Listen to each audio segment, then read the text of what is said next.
Hello, welcome to the May 23rd, 2025 Club Cubase live stream. My name is Greg Undo and I'm the host of the live stream today. If you have not attended a live stream before, how it works is you could ask your questions in the live chat field or simply send questions in advance to clubcubase@steinberg.de.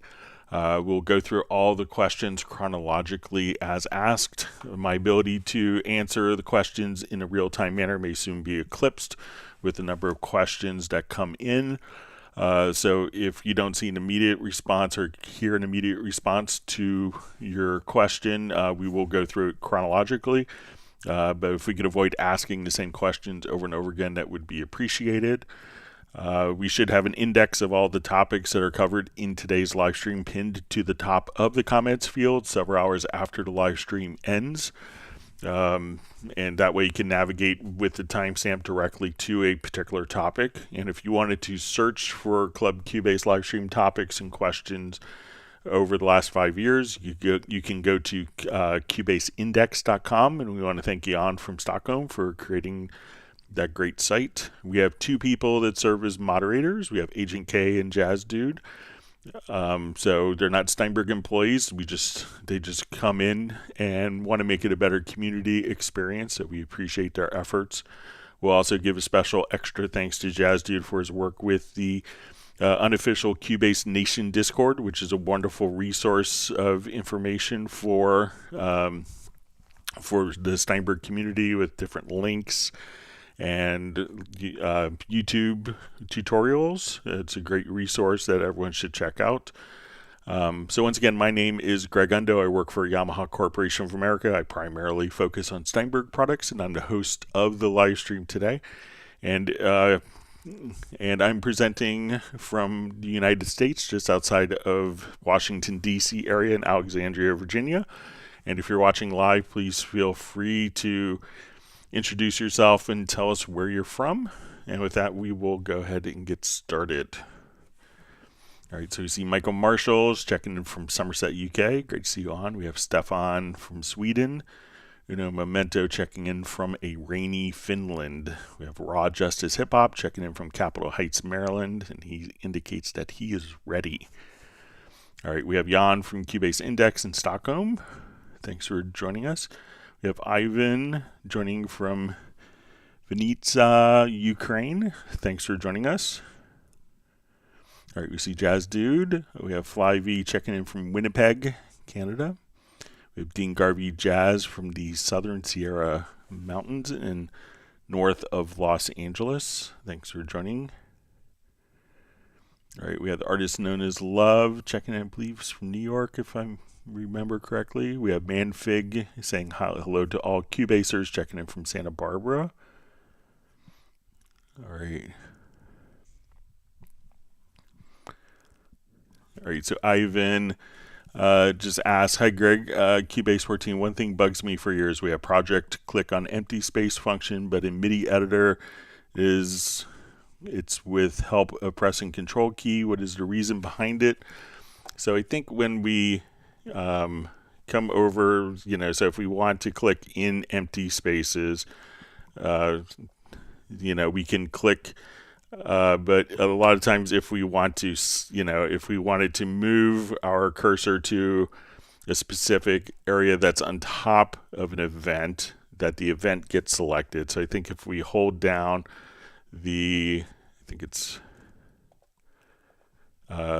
if you hold down Alt or Option Control on a project window, you could click anywhere within the mouse. Now let's take a look at the MIDI key editor. So if we just kind of click, holding down Alt or Option plus the Shift key, we can click anywhere. And this would allow us to, instead of selecting a note, to be able to click exactly where we want, like that. So let's see if and if we hold down and you indicate the control key. So for me, it's just the Alt plus Shift. Now this could also be kind of tied to a preference because you may want to select a note but not move the playhead position. So just kind of clicking here. So I always just kind of do Alt Shift, but there are some preferences. So if we go to editing, to tool modifiers, say if we go to the select tool, here we can set cursor position that you could change the modifier keys. So if you want it to come over and just change the modifier key to Command or Control. And there's also, if you hold down Command or Control plus Shift, to adjust the velocity on selected notes. So maybe if you adjust, again, come over here to your preferences or settings, and under tool modifiers, the select tool, that's where you can set the cursor position to perhaps a different modifier, or if you could probably try setting it to no modifier if you want to try that. All right, we have Marvin Earl checking in from Newport, Rhode Island. We have Tony Trunzo sending greetings from Australia. We have Parabot2 also in Australia. And Parabot2's question is, hi Greg, what would you say is a nice controller to improve workflow? So let me know if, like, one of, probably the controller that I enjoy personally using a lot is and it depends if you want a keyboard controller or just a kind of like a little control surface. So often I quite like the Chord Nano control. I think it's the best $79 I've spent in my studio in a long time to be able, but this isn't a controller keyboard, but this has scripts that are already kind of built into Cubase. One thing that I always look for in controllers, and this could go for controller keyboards as well, is to make sure that it actually kind of fits in your current studio furniture. So if it's a keyboard controller, obviously I think the native instruments are quite popular. When I haven't checked them out in stores critically in a while, but I did like the Arturia MIDI controllers. I thought were quite nice, and had a good kind of solid feel to them. If you want to do MIDI 2.0 for MIDI controllers, that's good. I think Nectar, I use a Nectar P4 on my live streams here, and I have the Chord Nano control. So the Nectar is more of a controller keyboard, and that has a lot of great integration with Cubase. They also kind of have a new controller, I think it's called a CS12, that will give you kind of like a single fader and a lot of knobs that's set up and kind of configured specifically for Cubase and other programs. So that might be a good choice. But if you could specify if you want a keyboard controller, or just something for like a control surface. But the Nano control here is probably 1 foot, and if you're not an American, that probably doesn't make much sense. So it's probably 1/3 of a meter long and maybe 4 inches tall. So it's very small and kind of fits, it's smaller than a typical computer keyboard, so it kind of fits on my desk very well. So, but if you could specify, like, do you need faders? Do you need it motorized? Do you need a MIDI keyboard? That information could be helpful, and I could maybe give you some more suggestions.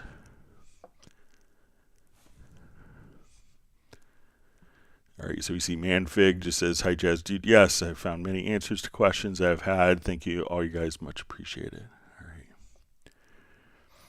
All right, so we see Quadeus Madness checking in from Albuquerque. And we have Ramphis checking in from Curacao. So I think it's the first time we've had someone check in from Curacao. Thanks for joining us. Always wanted to go there. Looks like a beautiful place. We have MR the Producer from Austin, Texas. Always love going to Austin. We have Invincible Jinkya from India joining. Thanks for being online. We have Rick France from Pacific Northwest. We have Keith Gilmore from France. He's currently at his parents' house in Spain. And we see Martin checking in from Germany and Dallas LaRue from Las Vegas.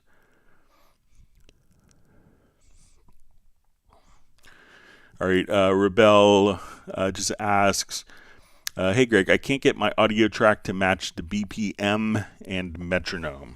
All right, so it could really depend on, you want to, if your audio track is a loop of some sort and it has like metadata, like tempo information that's embedded with the audio. So let's say if I come over here,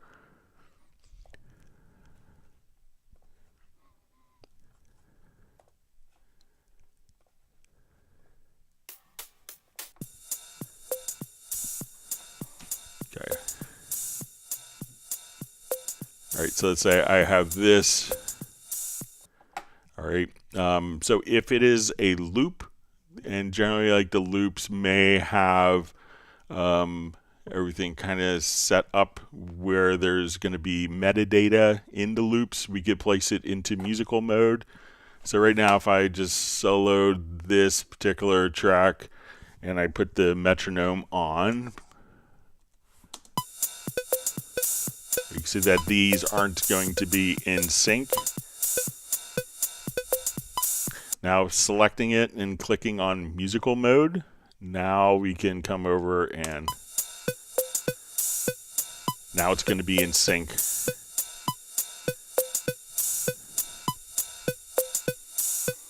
Now if you've recorded audio in your project, so let's say we have a multi-track, like a band recording, and when Cubase records audio into the project, it will actually come over here, and let me just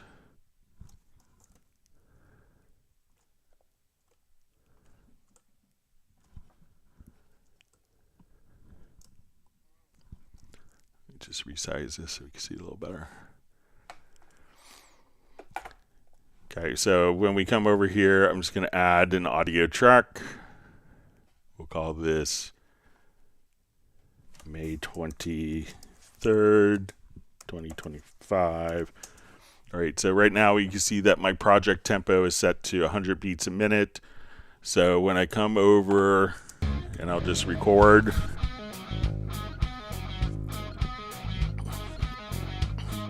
now when we go to look in the pool window, we can go to your media menu to pool or hit Control or Command plus the letter P.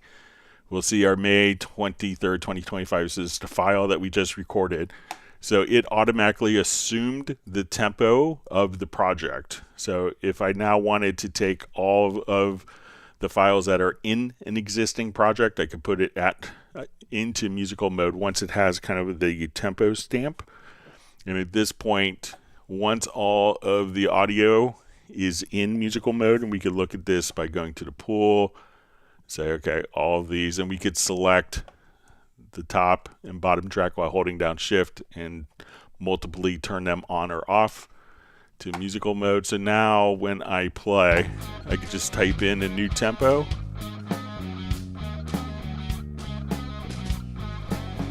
I can say 128 or 96. And at that point, we can just change the tempo of your recorded audio to match the click. So let me know if that's helpful for you, or if you have an audio file that is recorded without a metronome, I could show you a way to fix that as well.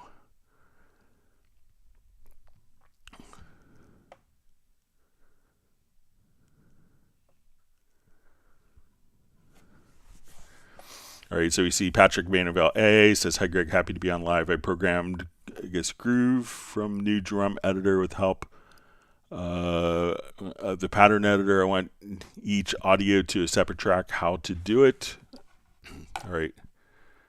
So I'm not sure if you're using the drum machine or Groove agent, but we'll take a look. I'll show you with the drum machine. So let's say we go here, we're going to add a drum track. So I'll go to the drum machine.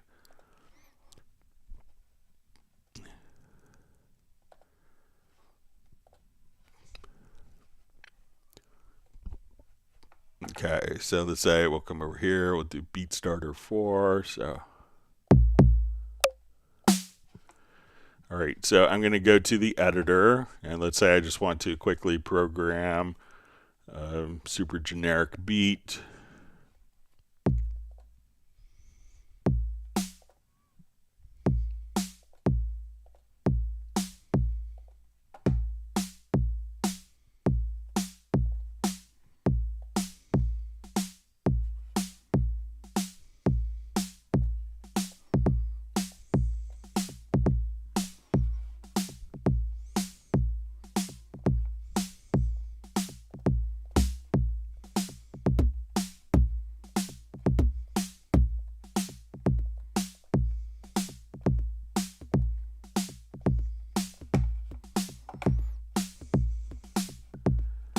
Right, so now when we want to come over here, we'll just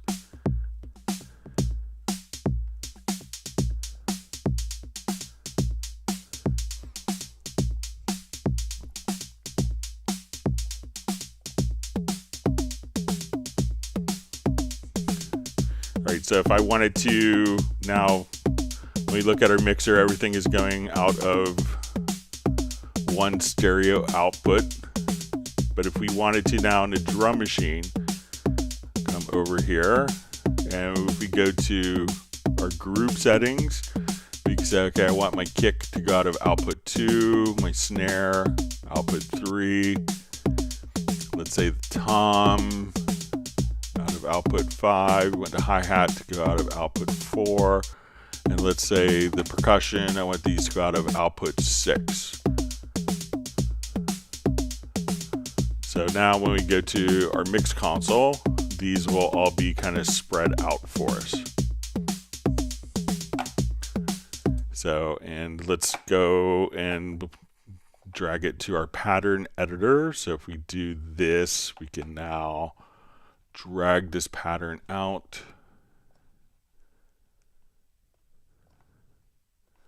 And let's see, I think that we can, we'll give this a shot, see if we could do a render in place.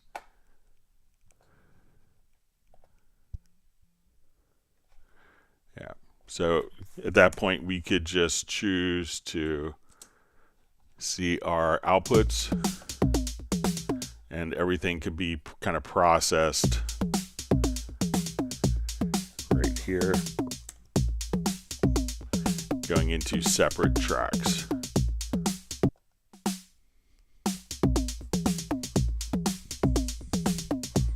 So let me know if that makes sense for your workflow, Patrick. Great to see you on. All right, wonderful to see John Costigan checking in from Kenosha, Wisconsin. All right, John Costigan. All right, so you see Fly V just says I'm out of the studio today. He's at his parents' house. Hope you have a nice visit with your parents. All right, Quades Madness says, could you explain track versions, how to use it, and when you want to use it? Okay, so let's say we're working on a particular project. Some track versions are could be really creative tool. So let's say in this scenario, I have multiple takes on my bass part here. So let's say, and currently I have these in lane. So let's say if I want to, I could switch between different performances. Now, if I want to, I'm going to just select these just for demonstration purposes, and we'll say I'm going to, we're going to create tracks from the lanes. So I'm going to close my lanes here. So what we could do, and let me just unmute these. Okay. So if I wanted to do a new, let's say I was doing a recording. All right, I could move this particular file. Now what I could do now is, let's say I do it, I'm like, man, that's pretty good, but I want to do a new version. I can move that. Let's do a new version here. Let's move this up. New version. And this is also helpful when perhaps we are dealing with different tracks, and a lot of times people go, oh, why don't you just duplicate a particular track? Because then you'd have to like duplicate all the processing as well. So let's say now I come here and we say, okay, so our new version. So now instead of having lanes, I could just switch between different track versions. So I have the same processing going on the track, but I could just have kind of alternate takes, and I could do this for multiple tracks or just a single track. Now, a lot of times when I use it, might be when, let's say if we had like imagine this was a vocal. So I may come over and let's say I do a comp. So I want to create a new version. So I'm going to say, and often what I do is just choose to duplicate version. Okay. So now I have all of my takes here. Now I want to build a comp. So I'm going to use the comp tool and say, okay, I want to take 2 from there, etc. So we build our comp. All right. So let's say now I want to, at this point, I have my raw takes in this version. So I could kind of keep different, almost like different edit histories. So I can say, now here's my comp. So I'm going to come over here and we'll say, we'll rename this to comped. And let's say now I'm editing, I'm doing, so I want to duplicate this version. Then I can say, okay, I really need to do some free warping because there's some timing that was a little bit off here and there.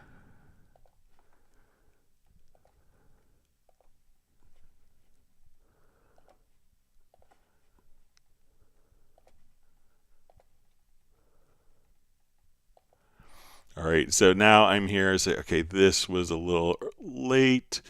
This was a little early, so I could just kind of come right over here. And as I move my different events, and we can say, okay, I'm going to rename this version.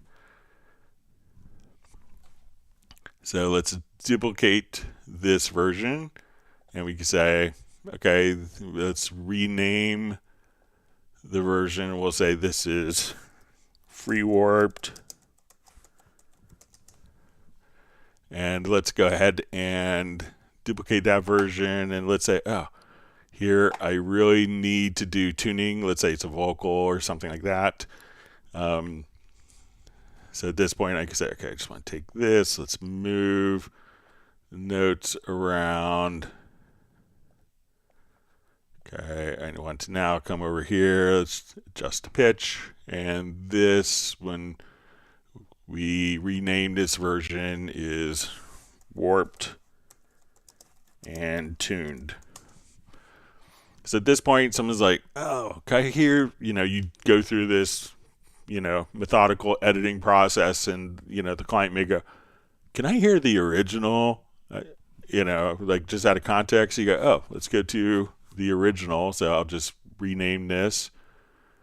So we'll just come here into track versions, click rename. So we'll call this original.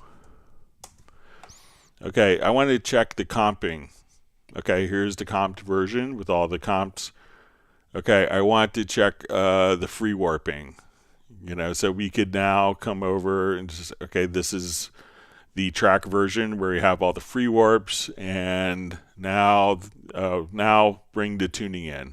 Okay, let's go back to the original. So it's the same track, but different media, different events, different edits can be on the track. So a lot of times you may have bands that may just say, okay, we're gonna, record, the whole group live. They may take 3 different takes. Each take may be a different version. Then you can say the drums were really great on take 1, but the bass messed up, and the best bass performance was on take 3 or version 3. So if you have track versions, you can pick between different alternate recordings without having to duplicate all the processing, take more audio performance from your system. So those are some of the uses of track versions. Just think of it as the ability to have alternate media on the same track where you don't have to do, copy plugins, copy parameters, EQs, channel strips, all that stuff. So let me know if that's helpful for you. Always wonderful to see Kerwin Young from Atlanta.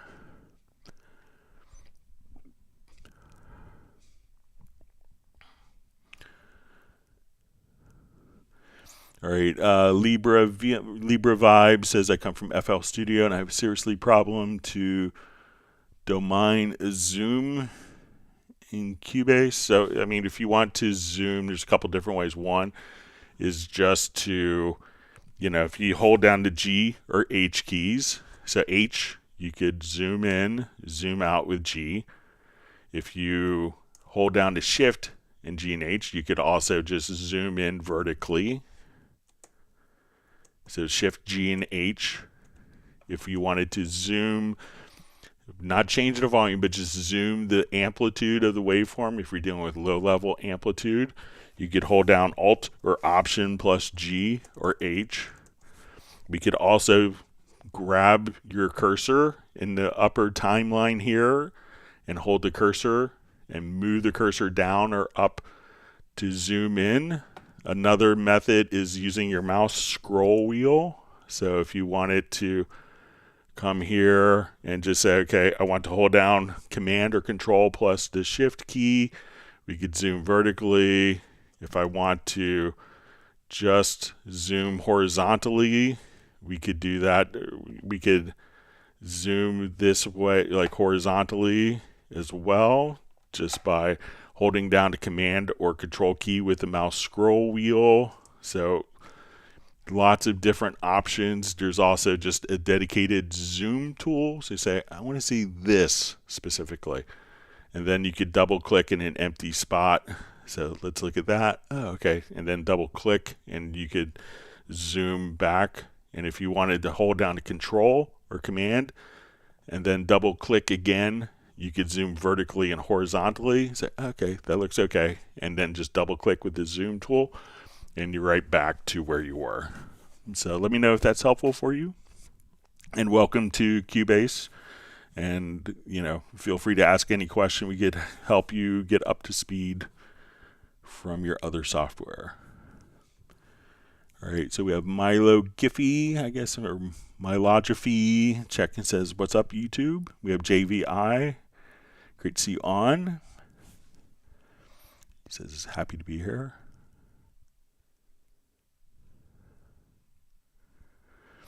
All right, so we see Patrick Vandervel just says, Greg, how to render samples from new Cubase 14 drum machine to separate tracks. All right, so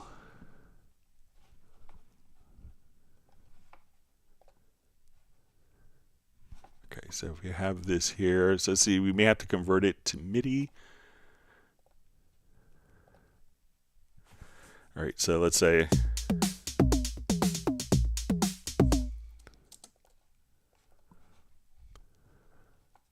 let's try to render in place from MIDI. Yeah, so we might have to just come here, export audio mix down, and then we could select, let's say we go to multiple, and let's create audio track. And now, so at this point, we could have it automatically.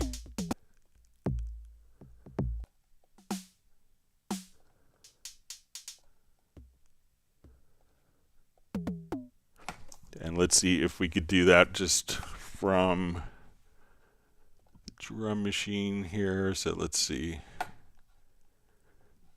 if we go to export. So we can see the VST instrument channels here. So let's see if now we export audio, this will split it out.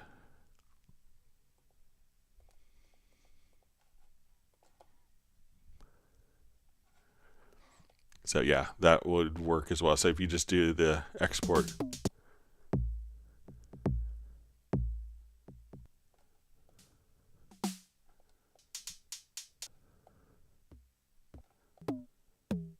So you can just come over, just do an export audio mix down, and then just select the different VST instruments.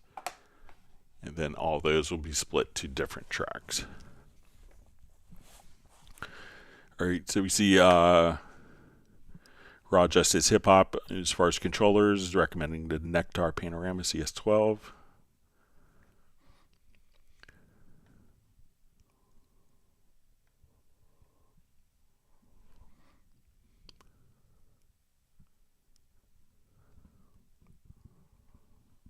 So my chat field just jumped.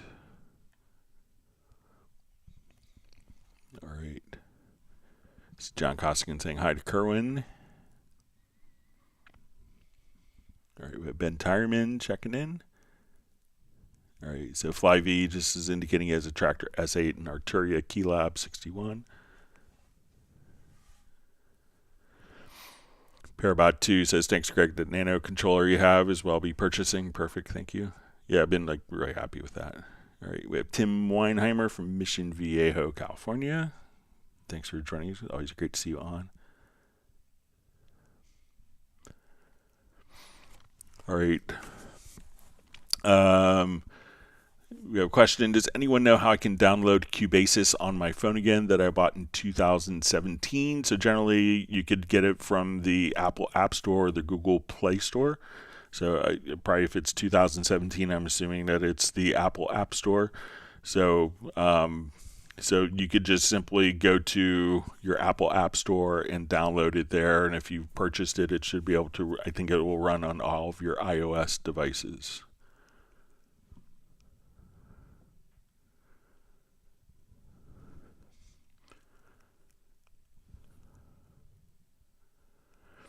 All right, so we have Patrick Manuel A. just asks, in the pattern editor left side, we have swing and offset. What's the best way to use it with beat?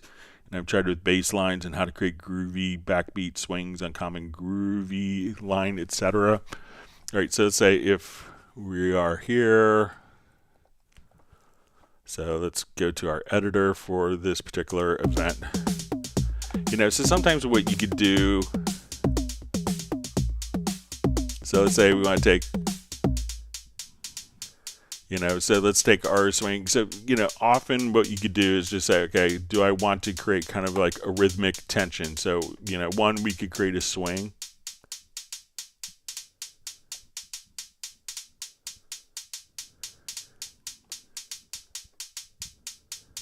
So if we're to listen to that in context.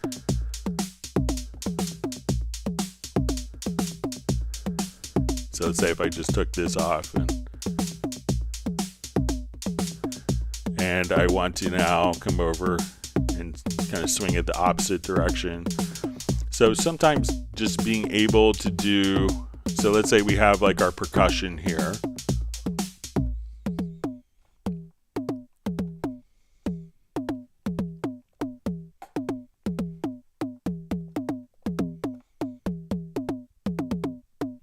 So let's say if we have that line, we may want to try different swings to create kind of a rhythmic tension. So let's say on conga 3, I want it to be ahead, I want to swing, and let's say swing negatively here.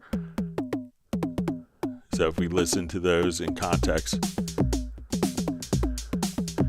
So just kind of creating like different rhythmic tension, and you don't have to, sometimes just a little bit can add to a particular groove, or you want to groove even a little harder. That feels pretty good there. So just, being able to take, and let's say I want this snare here, which maybe we want the snare, let's say the snare and a clap here.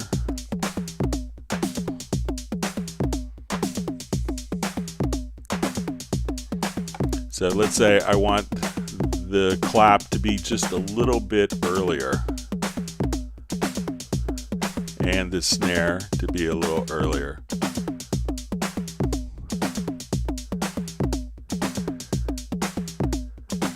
So this way you could kind of create different rhythmic tensions and do that on each single sound. And that way, you know, I remember one time, I think it was at Guitar Center Hollywood, and we had about 250 people. I was doing a clinic with Teddy Riley, and it was really interesting because he's kind of making a beat in front of everyone, and you know, he's just from scratch. And it was like one of those things, he's like 2 or 3 minutes into it, and it's like, this doesn't sound like it's going to work. And then he would just start shifting notes ever so slightly this way, add a track this way, and you know, it was like 3 minutes it wasn't working, and then he put one more part in, and then everything gelled into this perfect groove. So take these little swings, and that way, and that's kind of like, you know, what Teddy did was, you know, everything came together, and that was like his signature feel of New Jack Swing. So, but when you kind of, you know, just create little rhythmic tension, a little ahead, a little behind, I want this to swing, I want this. So sometimes you don't notice a swing if there's nothing that's not on the beat. If everything is swinging, it may not have the same impact as the hi-hat swinging against a steady kick and snare. So play around with those and you can come up with some great results. All right, Roland Stuff says, greetings, Greg, and hi, all from Roland in Sussex, where we are just entering a bank holiday weekend. We all, well, nearly all have Monday off work, more music making time. So, yeah, so in the United States, it is Memorial Day, so it's kind of our unofficial kickoff to summer. So most people, Monday is a holiday for a lot of people here, so very similar.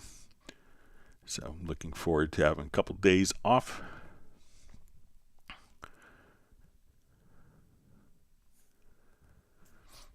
All right, Rebel says, use musical mode, it still won't match. It's already a song audio track that I'm trying to sample.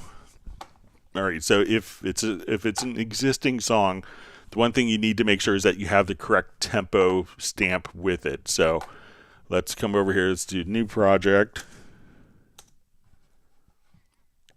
And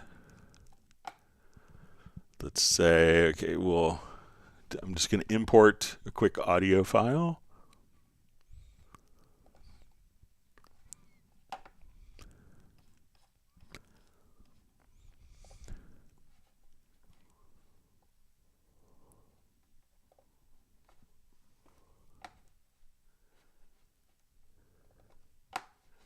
All right, so let's say as we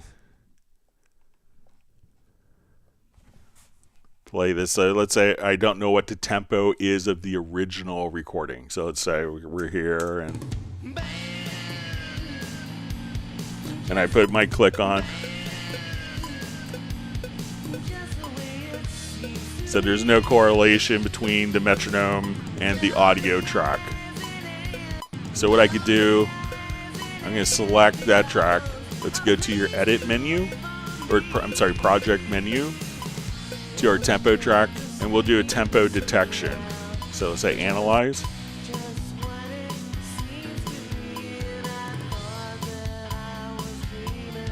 So now we figured out what the tempo is. And when we do this, it may put it into like a 1/4 measure. So we'll come over here. So we say, okay, we have our downbeat is here. So now we're going to have our tempo figured out.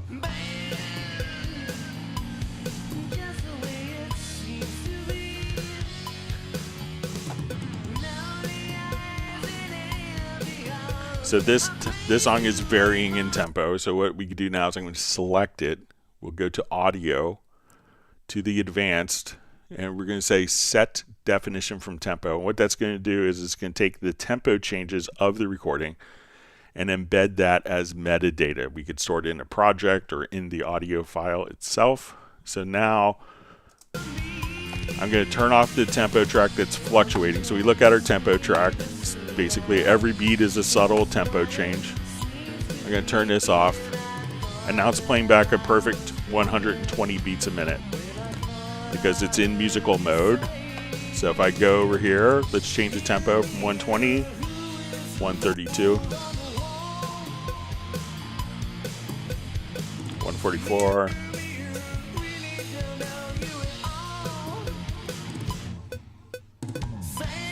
So whatever tempo we now kind of type in, it's going to automatically follow.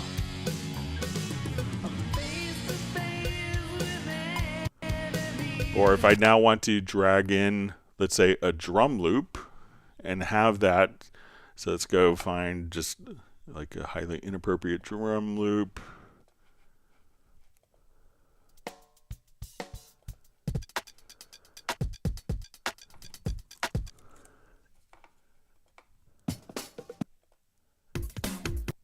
Okay, so I'm going to take that drum loop. And now once this drum loop is in musical mode, I could just kind of come right over here and say, okay, we're going to start off. This drum loop is now going to follow the tempo here. So let's go ahead and just duplicate that drum loop.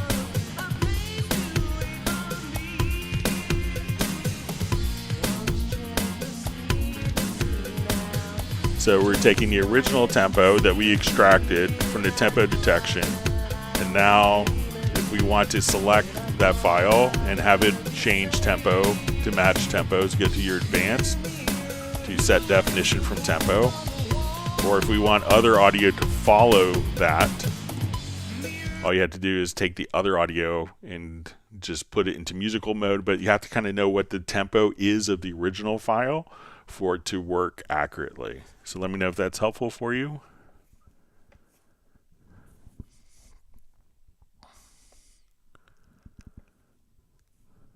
All right, see, we see Recyclop checking in from Finland, hoping that all is well for everyone. Great to see you on. All right, wonderful to see Sway TV and Recording Studio from New Jersey in the United States.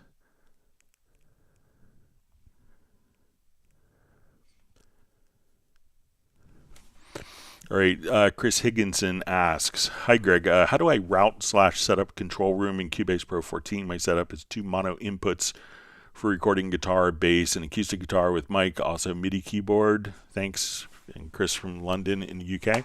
So all you need to do is when you go to your audio connections, we're going to have your inputs. So we want to match these inputs, and you may just see. So we'll see your inputs here, so that's not going to affect the control room.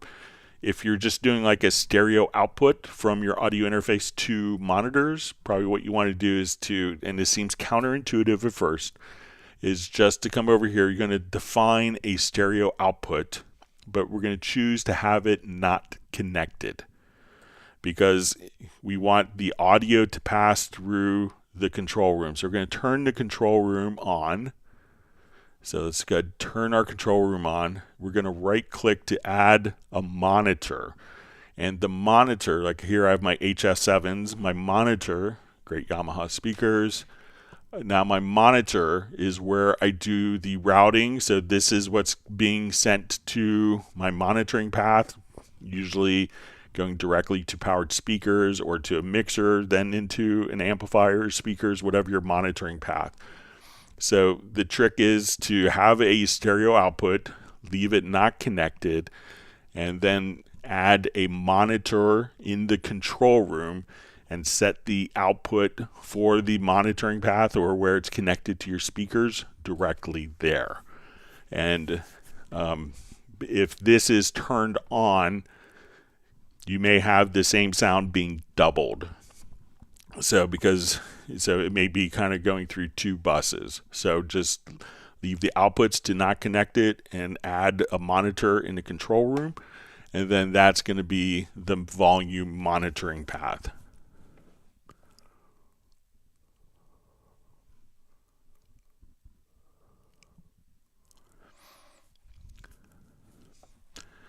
Okay.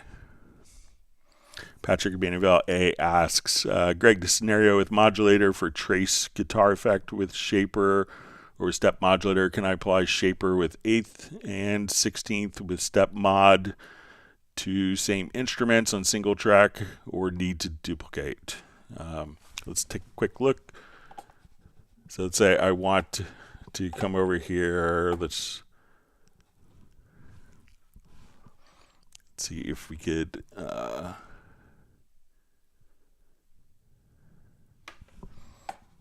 All right, so let's say on this particular track I have, we'll say a delay plugin will do just simple mono delay. Okay. So I'm not sure what a trace effect is, but let me. Okay, so with set modulator, can I apply shaper with 1/8 and 1/16? All right, so let's say I want, or I'll just do, we'll do a filter here. The same principle should apply for anything. So let's say, go to an auto filter here. So let's say I want to now take this resonance, and let's go ahead and control this. So let's go to our modulators. So let's say, okay, I want to control this parameter, and let's say we want that to go to an 1/8 note. Let's just make it so we can see it easier. We'll say a 1/2 note here. Now let's add another modulator. So let's say a step modulator.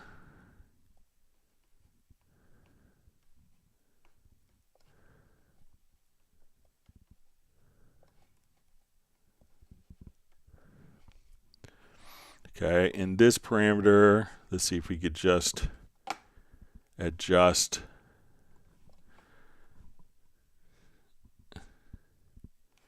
So now we can adjust this modulator here.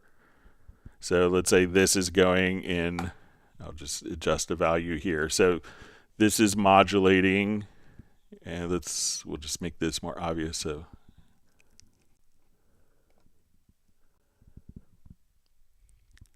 So now this parameter that's controlling the filter, we could take another modulator at a different rate.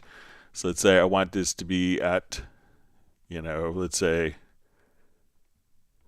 so we have that at, so let's say we have this at quarter notes, we could have this modulate this modulator. So we could use another modulator to control the parameter of a different modulator to set different times if you want to. So you could probably get it to work with something like along those lines. So let me know if that makes sense for you, Patrick. So try modulating the modulator control.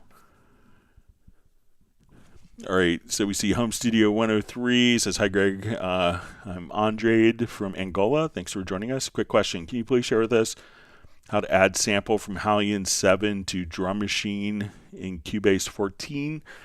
So, there's no, any sample. So if we have a sample in Halion 7, so generally we don't necessarily drag from, let's go take a quick look. So let's add an instrument track here. And let's add a Halion 7.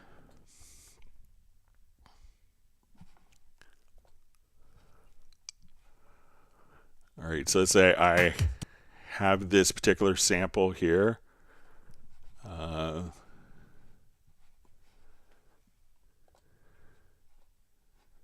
right, so let's say we'll just do a sampler instrument.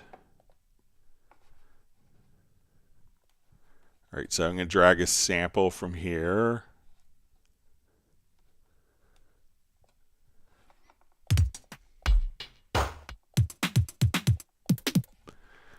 So let's see if we could drag this from, so we could drag any sample. Let me just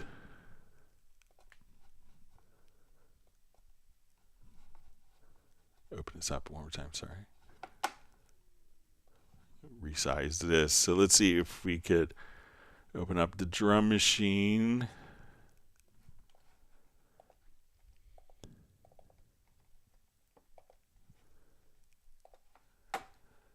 And let's see if we could just drag directly from the Halion browsers. I'm not sure if we could.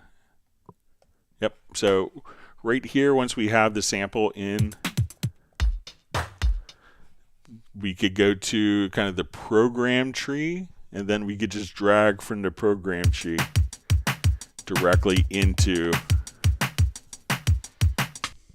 right into the drum machine pad. So once you have a sample inside, now if it's like a different instrument, and let's say, okay, I'm here and I want to just say, okay, like this is our preset that we're using. So let's say,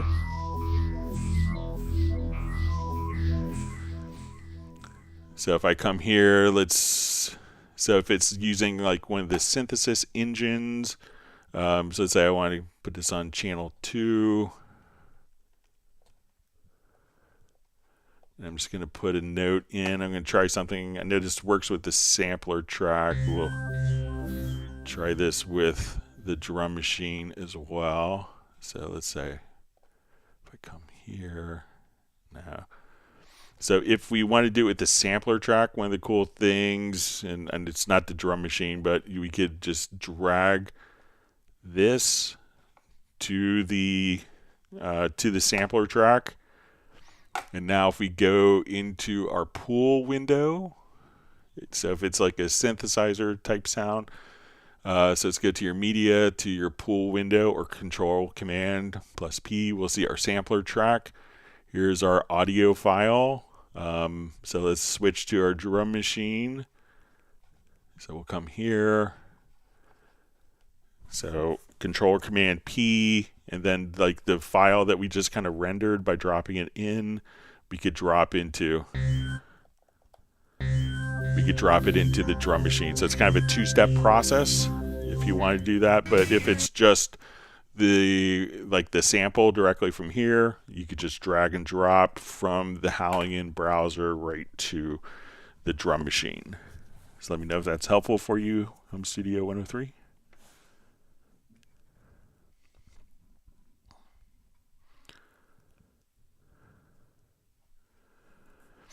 All right, so you see George says, I'm thinking of buying the Nectar Panorama CS12, which seems to be perfectly integrated into Cubase, but one fader is not ideal because I want to do channel mixing with faders rather than the mouse.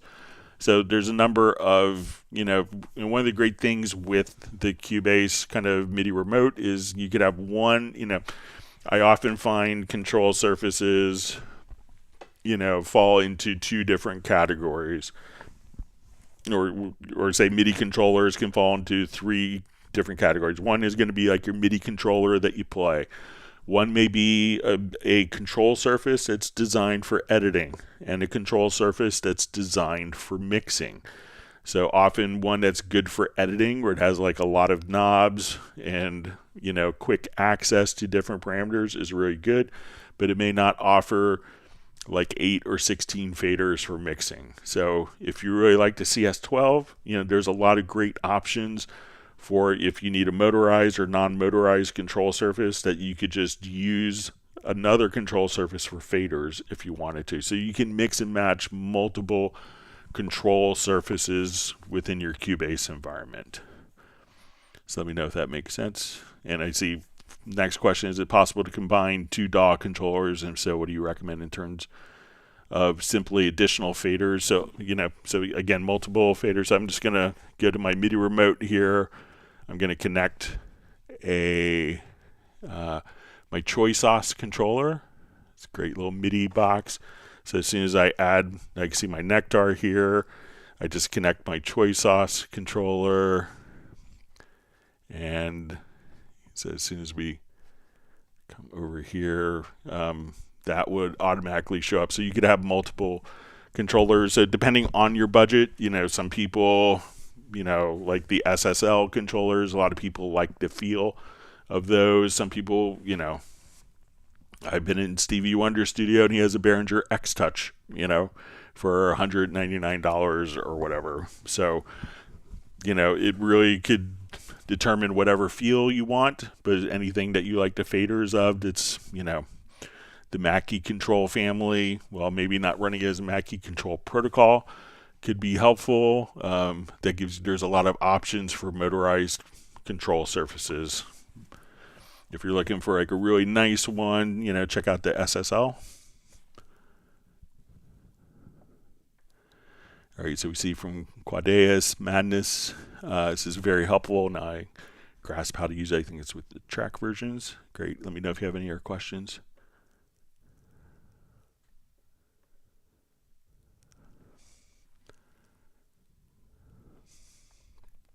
sorry, my chat field just jumped.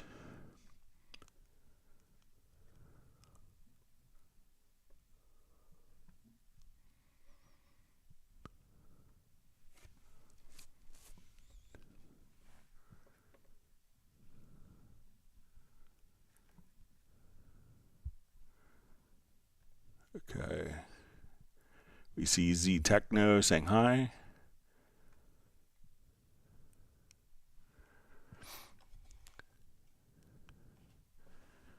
All right, so we see from Quadeus just asking, can you turn off the zoom from the ruler bar? It often zooms when I'm just trying to place the cursor. So I think if we come over, let's go to settings.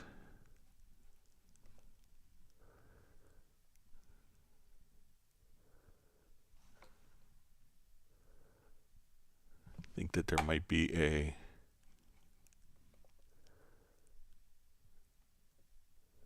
okay. You can see this if you go to your preferences or settings, go to editing to zoom, and you can say zoom while locating in time scale. Uncheck that, and now when I go to zoom, it doesn't zoom. So again, preferences or settings, editing, zoom, uncheck zoom while locating in time scale.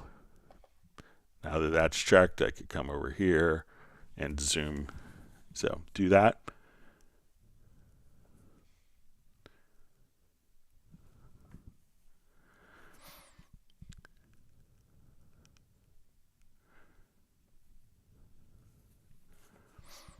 All right, so we see Z Techno says, when will there be a function like an Ableton render as loop?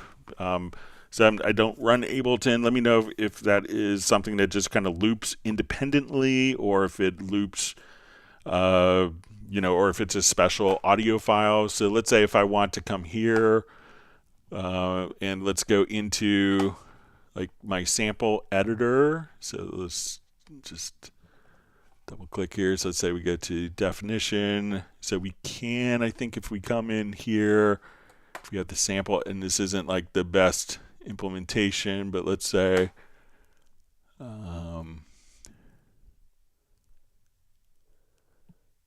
me see if it's in here.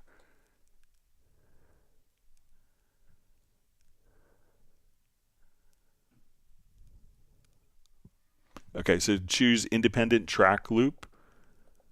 And when you do that, just see where it's.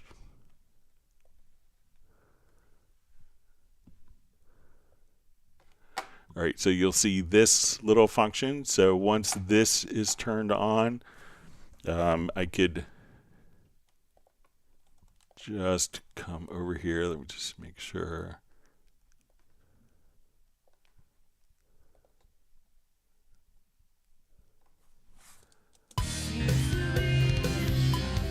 All right, sorry.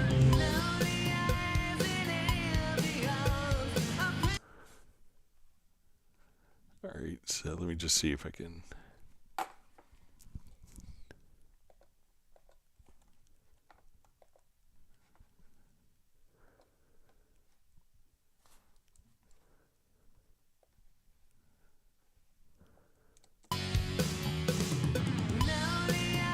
But you could, let's see if I get this.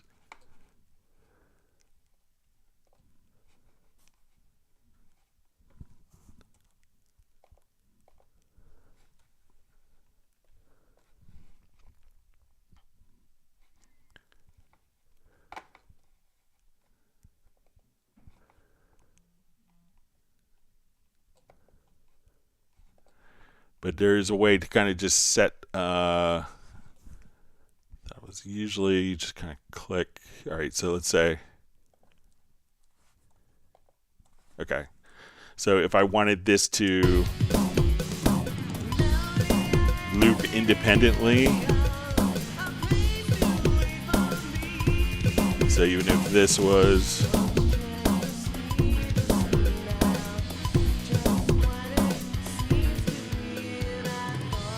So while this is open, this could still kind of loop.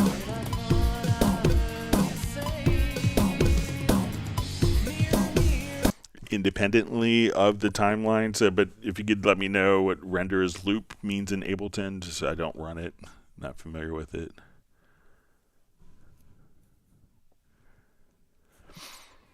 All right, Milton Sinani Rojas asks how to commit the track on Cubase 14.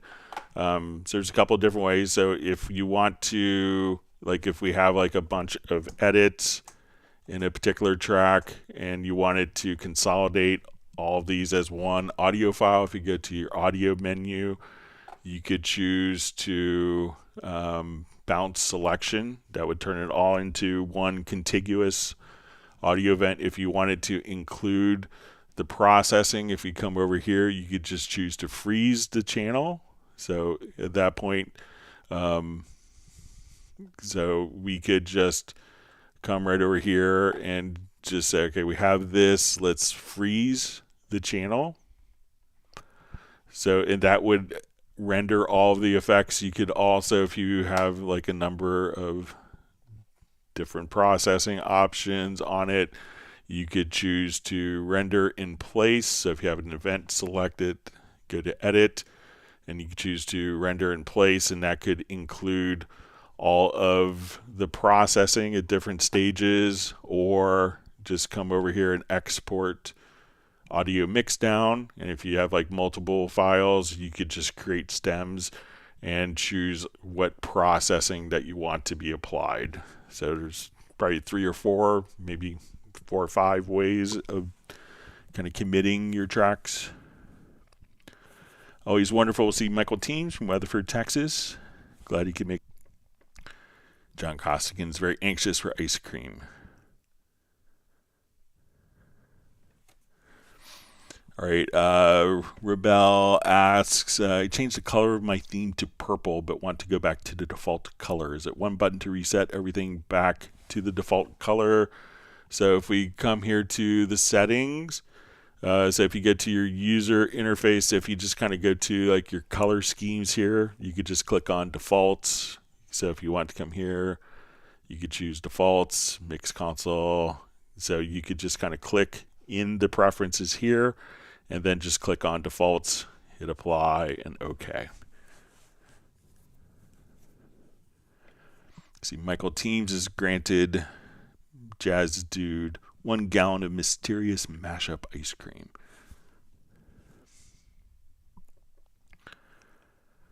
All right, we see Uno Momento just saying hi to Michael Teams. It's rainy and 12 degrees Celsius. My wife was in Portland, Oregon, and she got out before the snowstorm came. Or not Oregon, but Portland, Maine. So just yesterday. All right, wonderful to see Val checking in from Vienna, just asking how everyone is doing. All right, so we have Randy from Radar, the band, sending greetings from Dallas, Fort Worth.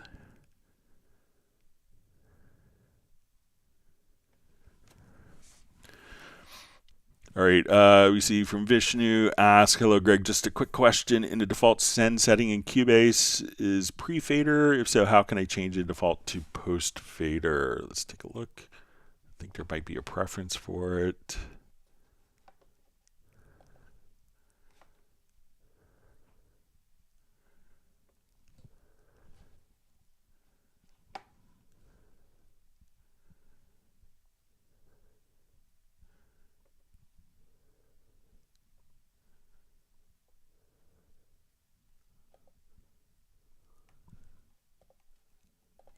I think it would be in here.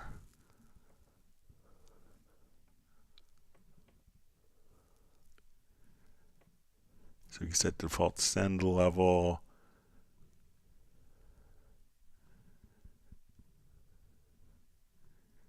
Yeah, I don't think that there's a, if it was probably in the preferences, let me just take a quick look.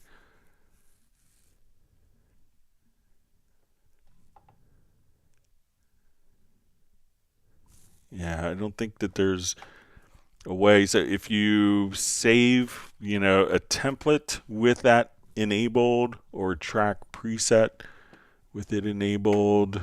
Let me just take a look. Let me just add a send effect here.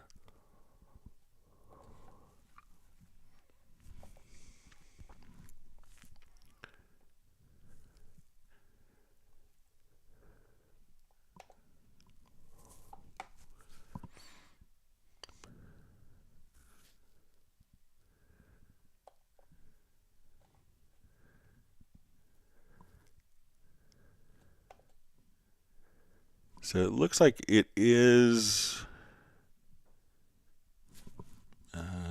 So it looks like it does default to post fader.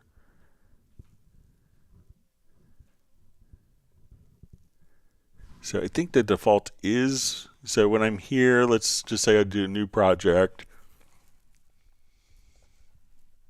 to pre-fader. So it does default when it's orange to post fader. So let me know if yours is different, but it looks like it does already default to post fader.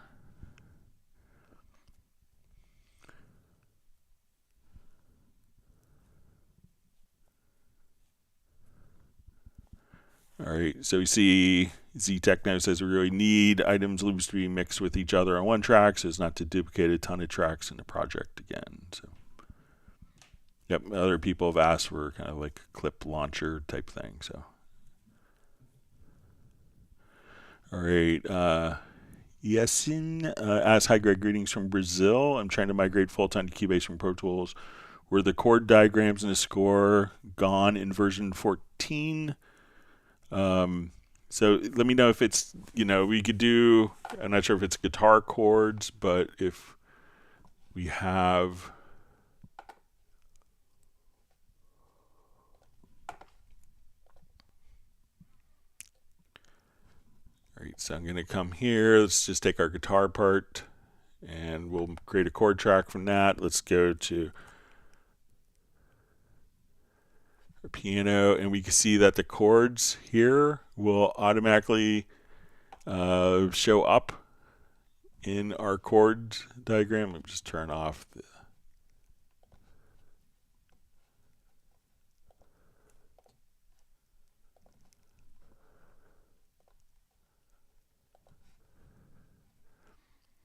but when we create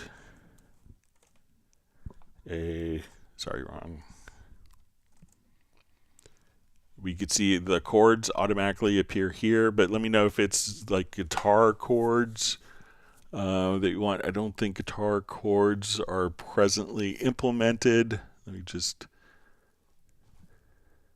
see if we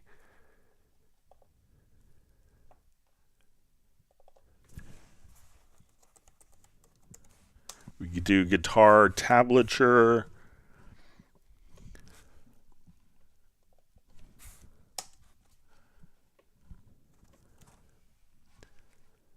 So if I want to go to the instrument settings,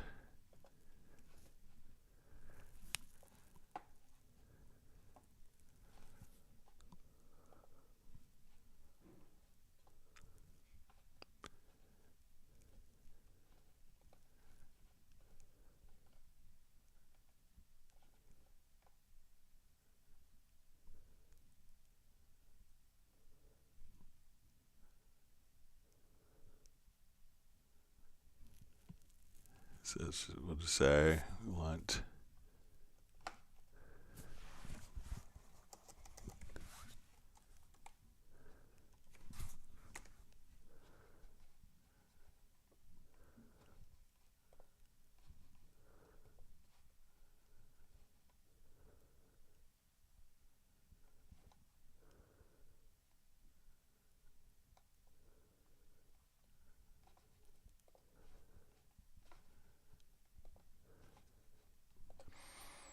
all right, and now we could come over here and we could show like the guitar tablature for it.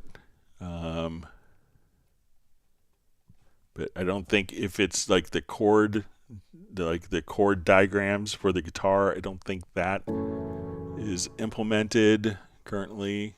But again, I think we'll see lots of additional scoring stuff coming, but if you could clarify that for me, that'd be appreciated.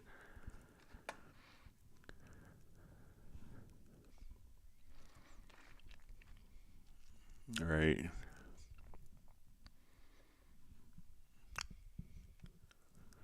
See, Uno Memento is granted Michael Teams a beer, and Michael Teams has retaliated with a gallon of Kahlua mocha ice cream. Sounds good. Good way to kick off the summer.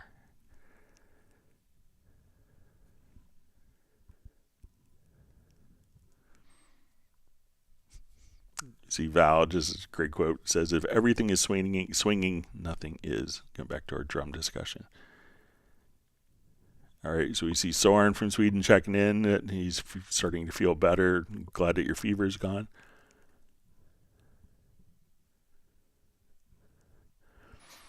All right, Patrick Mandeville A says, Greg telling examples is quality of great personality. Thank you. So thanks for the kind words.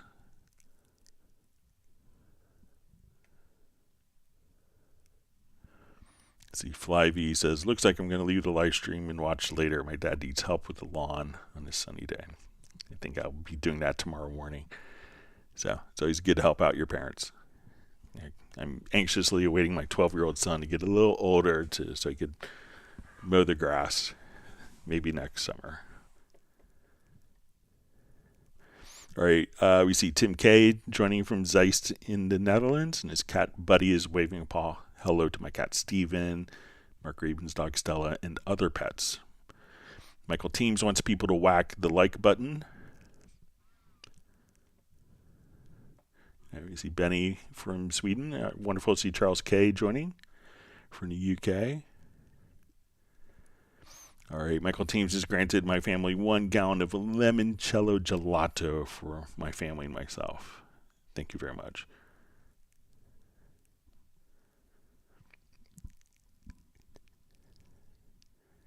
All right, and Charles K, wondering if Michael's going to run out of ice cream. Got strawberry Texas fresh strawberry ice cream.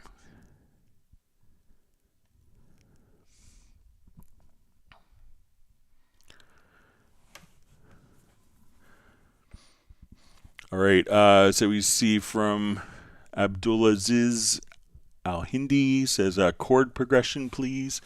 All right, so if you want to work on chord progressions in your songs, let's come over here. All right, so we could come up with a chord track. So we'll just right click and add a chord track. So this is a great way to kind of get started. I'll just open up a project here real quick.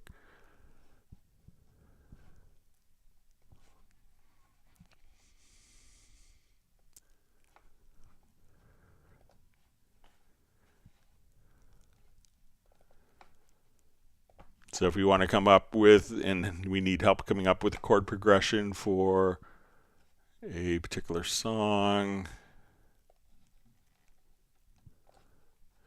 All right, so let's say, all right, so I just have this a chord track that's routed to this track, which is like a Rhodes-ish piano. So let's say I want to start off with a chord. So I'm going to pick a key. Let's try D. All right. So now let's say the next chord I want. I'll click on the plus. This will take us to the next bar. So let's say, okay, I want to do a G chord. I want to end on, let's say, an A7 chord, because that's kind of typical chord going back to our D.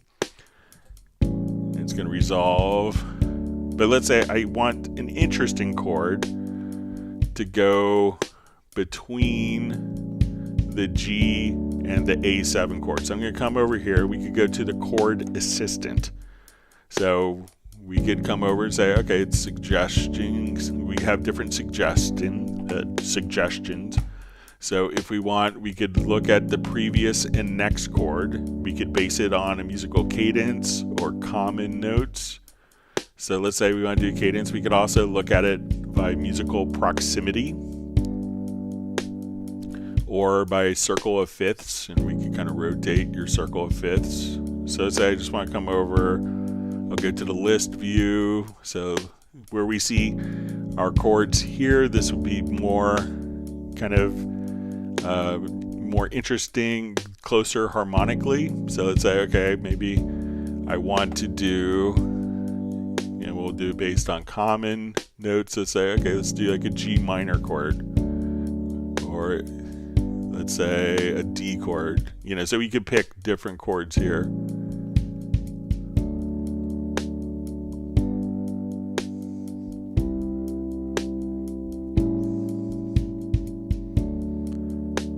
Let's say an E minor 7 chord. So we could just kind of try different chords. And let's say we just want to do to the previous chord.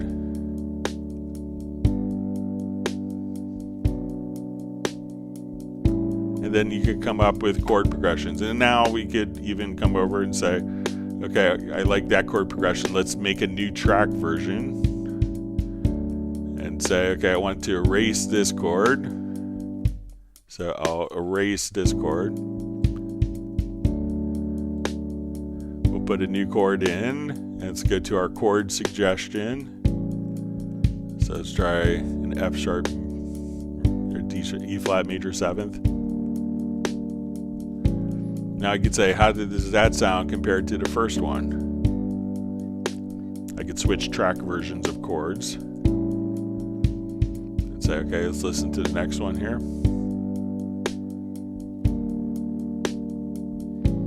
All right, so say I like the first one better. So this is how you could come up with chords, and kind of using the chord suggestion to figure out different chords and how they're related. So you say, okay, let's come over here.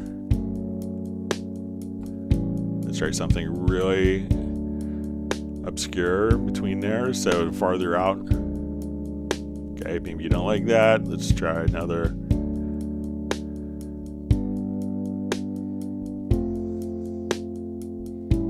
So this way you could just try out different chord progressions pretty easily using Cubase and the tools.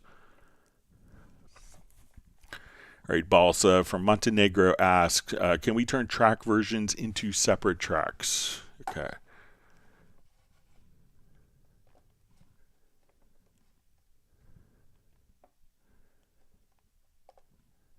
Let's see. Just make some track versions here.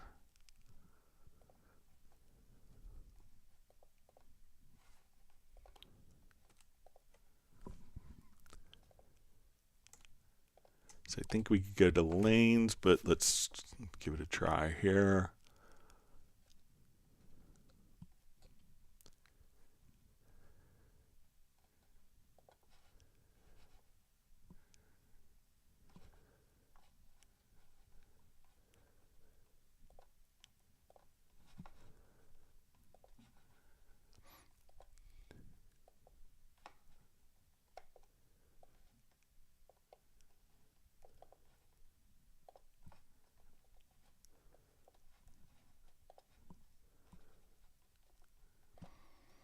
Okay, so let's come over here.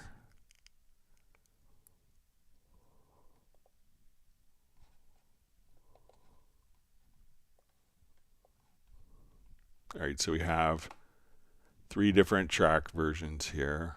All right. So I think that we could convert them to lanes. Let's go to the project and let's go to track versions. Yeah, so we could create the lanes from versions or create versions from lanes.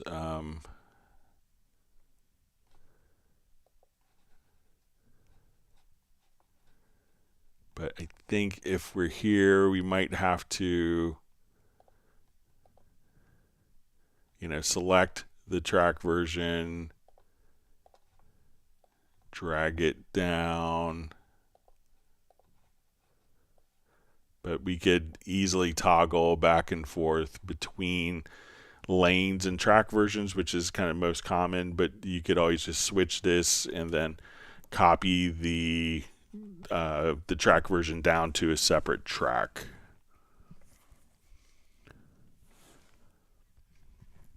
Charles K is happy with his ice cream selection from Michael Teams, where he's in a warm UK.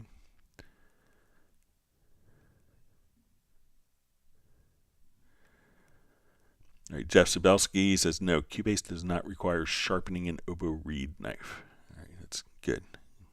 It's a new plugin coming in Cubase 15. Don't tell anyone.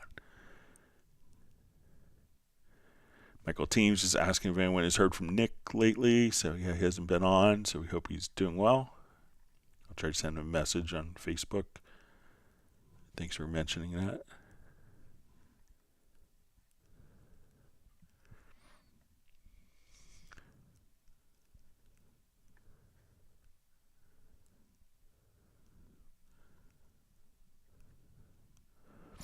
All right, so we see from Bondrude, says, hey, a very dumb question here, but how do you change the speed of the metronome without affecting the speed of the tracks?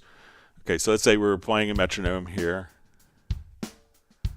All right, and let me just... All right, so right now I'm going to turn on the metronome. All right, so when we go to, and you'll see this if you go like right where we see kind of our metronome settings here, if we kind of, we just activate.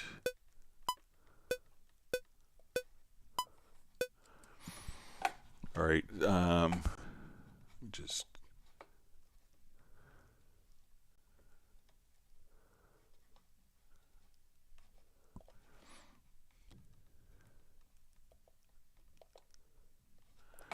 all right, so if we go to, let's just add a quick signature track. So we'll come over here, and now when we look at our signature track, we'll say, okay, we're in 4/4, and we could kind of just double click on this. So let's say, and then we have click patterns. So if I double click, I could just say, let's double the tempo, and we could put in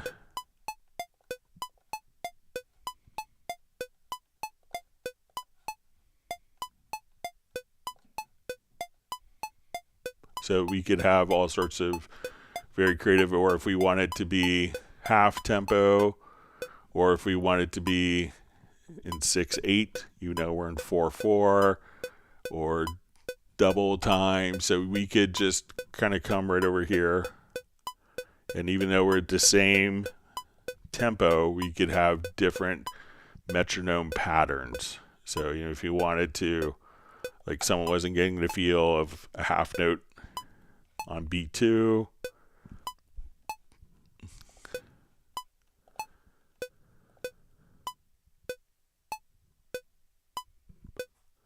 so you could just kind of, and if you wanted it to be, okay, I want it to be like septuplets, I want it to be like 3 + 4, but still the same tempo, you could just come right over here, and so add it in the add a signature track, and then when you double click on a signature event or select, you'll get the click patterns, and then you could change the feel for the metronome without changing or altering the tempo.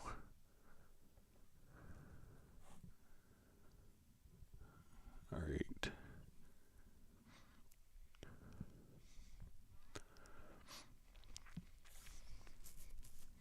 All right, so you see from Home Studio 103, very good explanation. Now is playing with software. All right, you see Jeff Sabelski is playing English horn and the Bach organ concerto on Sunday, the Brandenburg No. 4. Violin and flutes. He says the violin and flutes got some chops. You always need it for Brandenburg 4. Hope your performance goes well.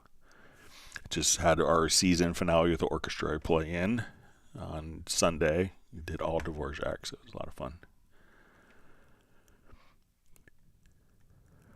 All right, so we see from Cubase Madness, it says, excellent, thank you.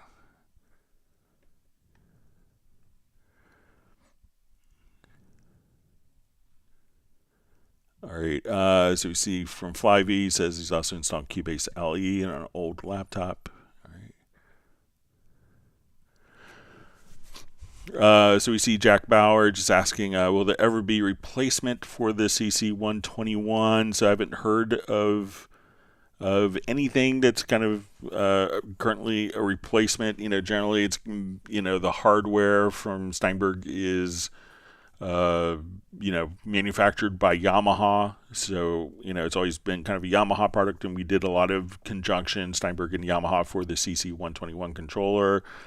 So I haven't seen anything kind of on a roadmap that would indicate that there's going to be new Steinberg hardware. So it might be coming out as Yamaha branded, but a lot of people look at the Nectar CS12 as kind of, very CC121 like. So.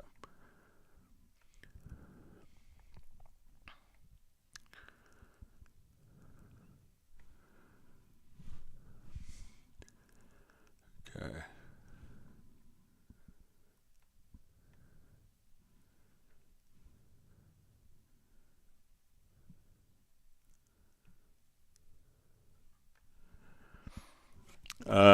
So we see from Flyvy says, my one question today would be, what's your main way of creating a layout of a track, as in length of verses and choruses, etc.? So I think almost every track could have its own unique arrangement. I mean, there's obviously kind of tried and true patterns.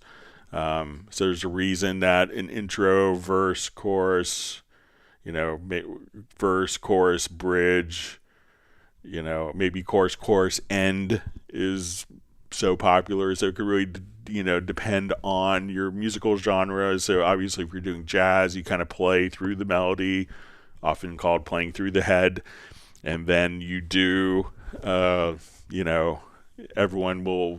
different musicians will trade off solos, and then you play through the head and you exit the song. If you're doing a classical piece, you'll notice that the same structure will be in many symphonies where you have a theme. You'll have, and then you'll have, if you look at the form of a symphony, it's like, okay, the second movement's going to be, the first movement will be in a major key often and be very kind of loud and rambunctious. The second movement may be very soft. The third movement may be in minor key and be in 3/4, and the last movement may be in the same key or the dominant key, and be very triumphant at the end. So there's kind of tried and true, methods, and they can be very formulaic. So blues has a particular pattern. Dance remixes, EDM music, they'll have the big build up and the drop, and so there are song structures can be very cliche for a good reason, because they're so often repeated and it's almost what people expect. So sometimes when people are listening to music, if your verse is 7 measures long and your chorus is 9 measures long, people get a little confused because they're so used to most progressions being in intervals of 4. So often you have 8 bars of verse or 16 bars, so stuff like that can throw people off. So I think every song you can, try some unique things. And I think that the arranger track can be a great use for this, because, sometimes we don't do creative arrangements because it could be a little harder. But with the arranger track, we have the capability. I thought I had this. Look for this. Okay, yeah. So, and what we run into a lot is, clients that have to do multiple versions of the same song. So with the arranger track, what you're able to do is we add an arranger track. So you have one, and then you could just kind of grab and say, okay, this is my bridge, and I have a modulation within the bridge. And we could label these if you hold down the Alt or Option and double click. We could just label these as we see fit. So we say modulation in bridge.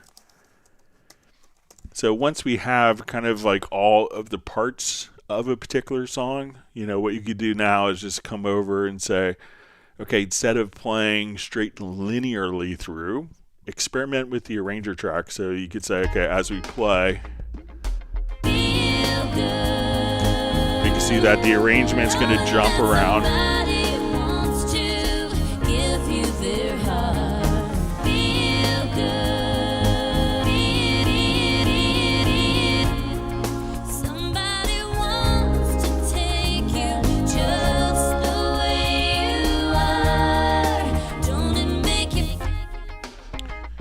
And instead of having to copy and move all the parts, you could just have a different play order. So if you come here, we could have a different play order. So you could have multiple versions that maybe you wouldn't try before because it was kind of a pain to copy all the parts and get the endings and beginnings right. So, experiment with the arranger track.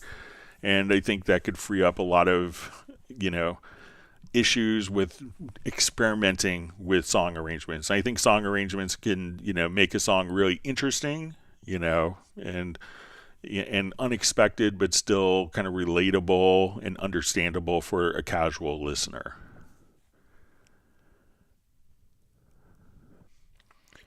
All right, so we see Val says, question, I got kind of a weird bug. I have a preset in the export window that is set to MP3 320K 48K, but every time I select it, it sets it to 44.1. I tried saving and updating a few times already. Okay. So let's see if I get the same result.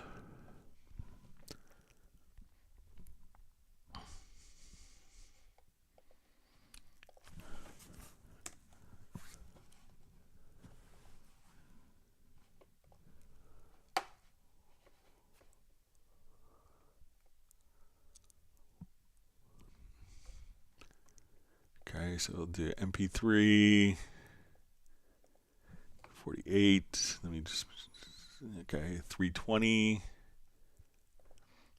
okay. All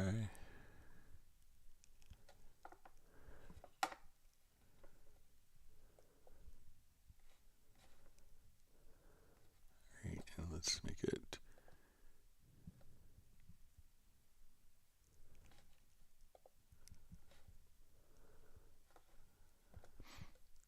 Okay, so let's save a preset. We'll call it Y42. All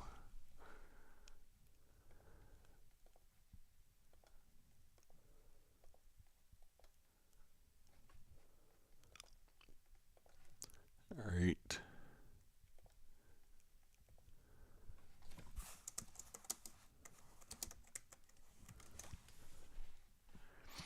Okay, so now let's come over here. It's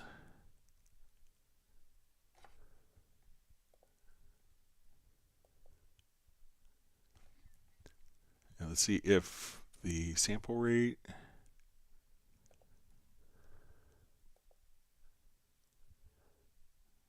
Okay, yes, it seems like the sample rate is not recalling for me. But I just wonder, yeah, so it looks like it should be able to do that sample rate. I will pass that along. Sorry about that, Val. See if I get any clarity on that.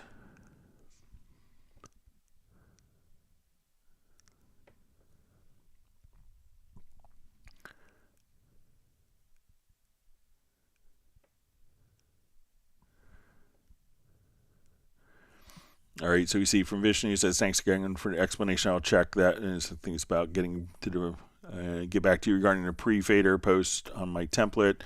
I've been looking to switch all that at once. Thanks again for looking to this one. So if we wanted to,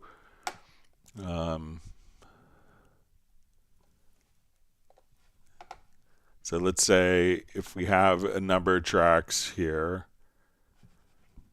and I just want to look at the send. So I'm going to, let's say, take these particular tracks. And I'm just going to see if QLink works. So if your template is set up, so I'm going to add this reference. Let's come over here. And since I have these tracks selected and they're set to Q-Link, if I come here, let's see if we move them all to pre-fader, they will all move at once. So if you just, you have 8 sends, so if you select all the tracks, instead of having to do it one at a time, if you select all the channels, enable Q-Link, you could just simply move to post-fader and pre-fader right there all at once for all selected tracks. So I think you have to do each send automatically, but if you have 400 tracks in your template, that would mean that you wouldn't have to do 400 tracks times 8 sends. And so maybe that could help.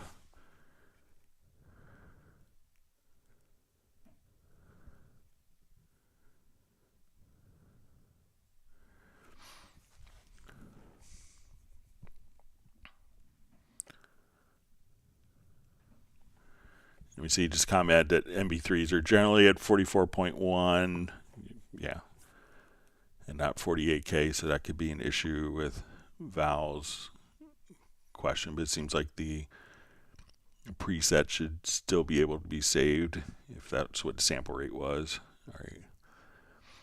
All right, Balsa asks, in sampler track, is there any reason why moving the slice locators isn't smooth, as if some kind of snap is on so it jumps when you move it left or right? Okay, let me take a look.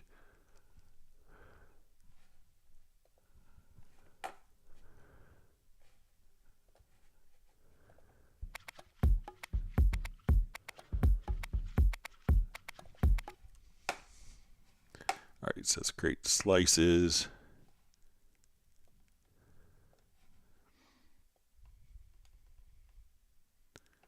So it might be snapping to a transient or like a 0 crossing point. So I think in that way, so when we look at this, it looks like it's snapping to 0 crossing. And I'll show kind of an example of that. So let's drag this to an audio event here.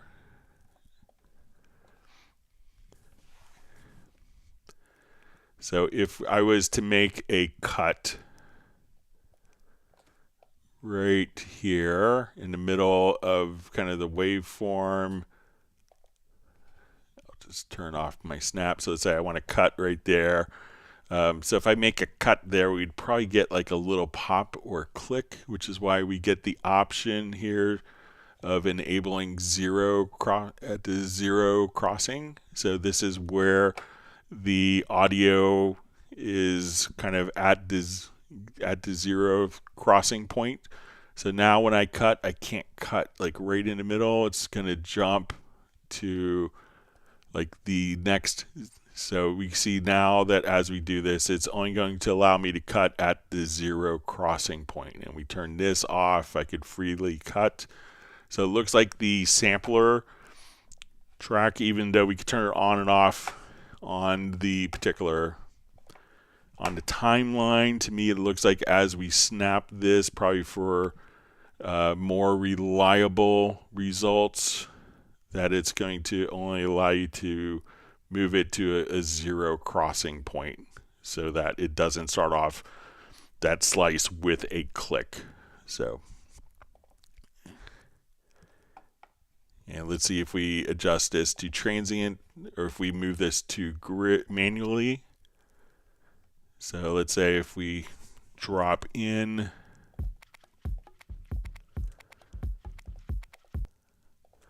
so now if this is set manually, we can kind of place it freely if we want.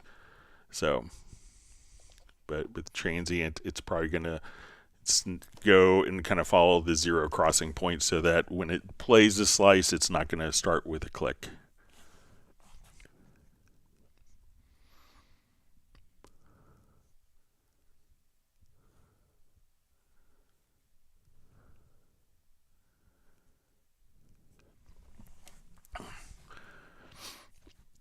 All right, so we see from Deerface, it says, Greg, when bouncing a track, it's auto imported to the session resulting file is put last. Is there a way to have the import audio to place itself as the next track after the source track? So I think if you use the render in place, you could do that. So let's come over.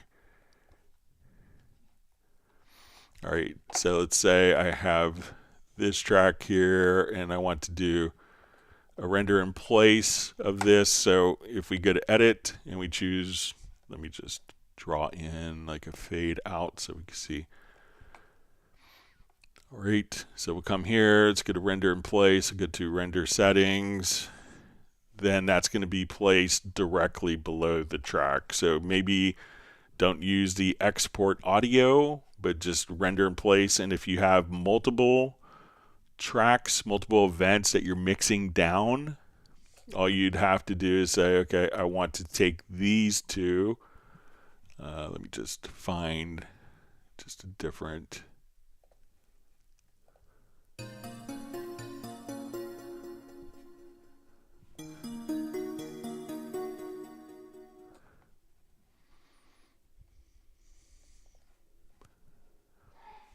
Okay. So let's say I wanted to mix these two down as one file. I could just come here to my render place. I'm going to say, let's get to the render settings, and we could choose to mix down to one file. So if I want to take like multiple drums, so now when we do a render in place, it's now they're both mixed down to one single file directly below the track. So you could do it just kind of like that. So try a render in place instead of audio mix down.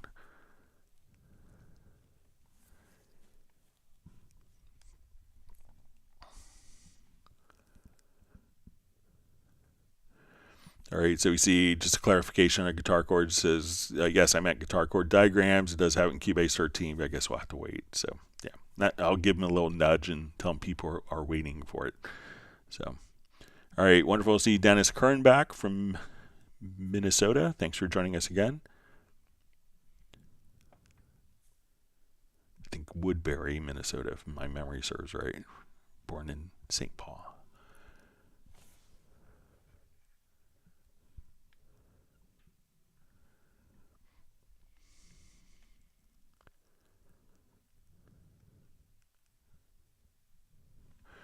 All right, so Soren says, Greg, I'm waiting for Absolute Collection 7 with a new version of Groove Agent. I hope, but when I hope like this, I often stop and figure, how's it possible to improve on Groove Agent 5? Anything, Greg? So I haven't really heard too much. I know that the teams are always working on different elements. I haven't been to the office since COVID out in Hamburg, but sometimes I see some stuff on the timeline, so I know that the team is working on stuff. But yeah, Groove Agent 5 is pretty impressive for its feature sets.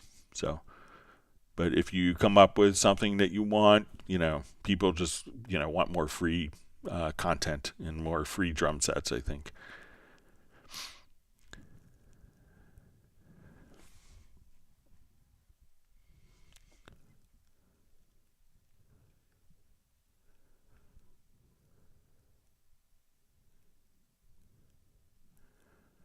See Val just saying 44.1K is so 90s. So there's still a lot of people working on 44.1. So I remember someone asked me, wanted to know what sample rate Zed was using for his projects. Sure, that was 192K and it was 44.1. So.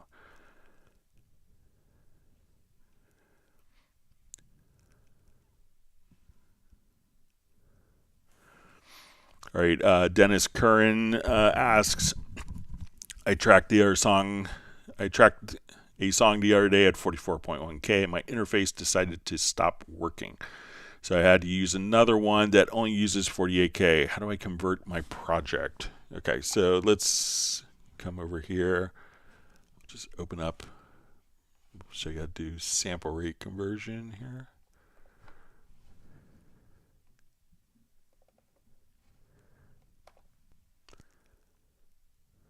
All right, so say my project here, we are at 44.1, and we want to switch this project to 48K. So we'll just give a little reference for the pitch.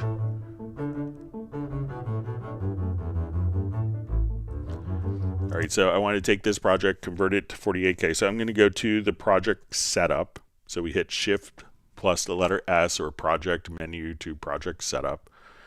So right now my project sample rate's at 44.1. I'm going to switch this to 48K, hit OK. It says you want to convert the audio files to the new rate. We'll say convert. Do you want to keep the source files in the pull directory? So we'll keep the original files in case we need to go back. So we'll choose keep. Now it says, do you want to keep the audio events at their sample positions? Here we want to choose no. And now we come back, our project is now playing back at 48K, same pitch.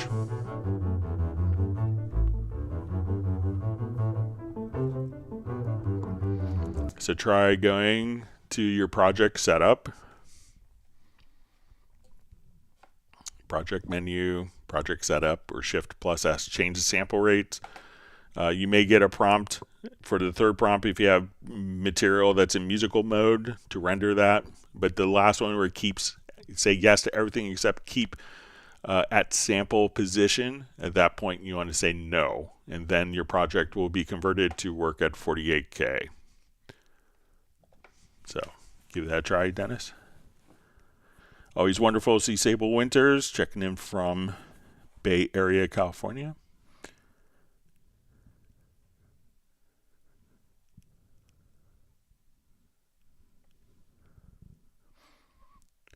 All right.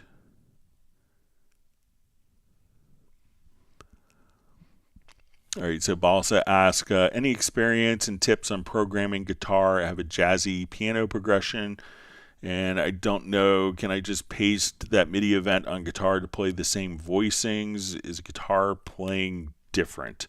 So you could always try. So let's say if we had something that was like a chord progression on, so one of the things so it could really depend on the piano part.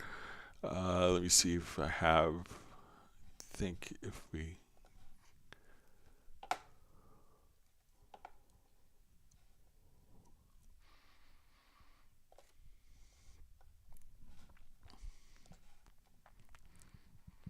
so even if you have just like kind of the block chords, depending on the guitar, let's see if I have, okay.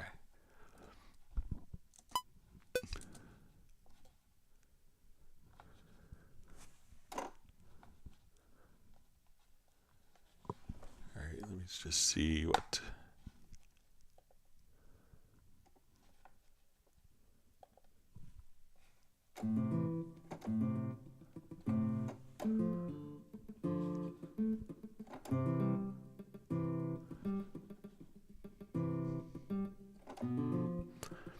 And there are like some, like, depending on the instrument as well. So even if you get like just block chords from a piano, let me just see. I'll just open up something with the piano part, and let's copy and see if we come up with like a real something on guitar from the piano chords that makes sense musically. Okay, so let's say here we have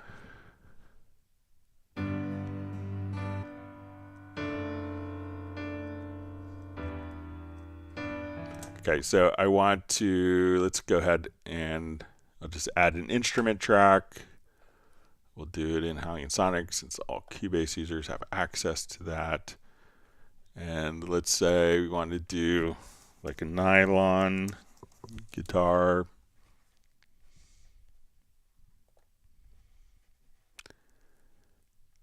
All right, and if you have like these VX ones, there's some good stuff here. So let's say I want to copy these chords. So if I just copy the event down,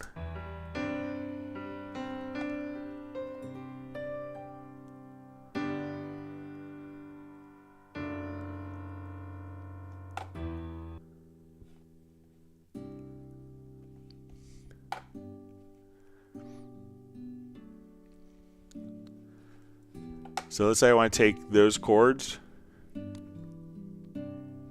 and one of the things that we have inside, I'll just come over.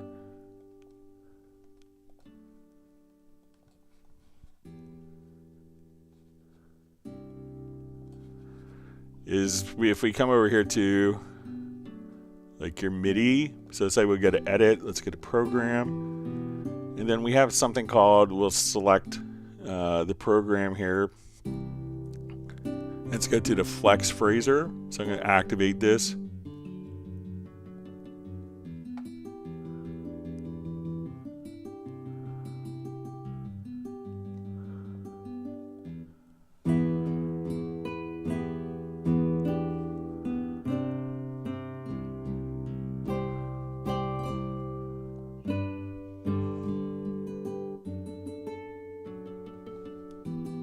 So this is just a piano part copied.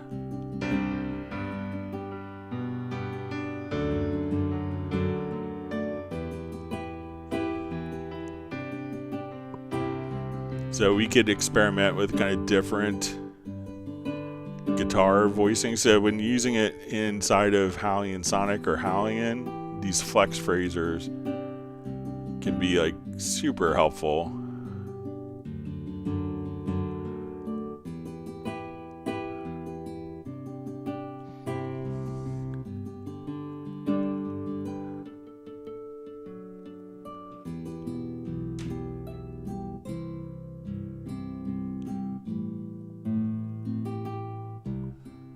And then you could say, okay, I want to take the guitar up an octave.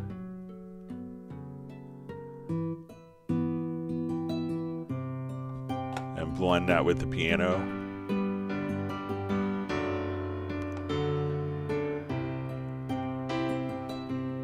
And you can say, I want these to be more eighth notes for the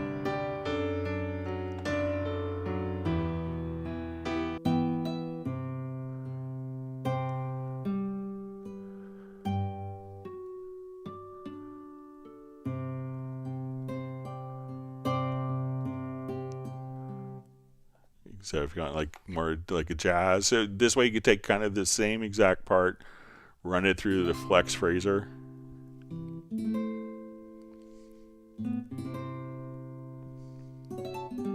And I'll knock it down an octave.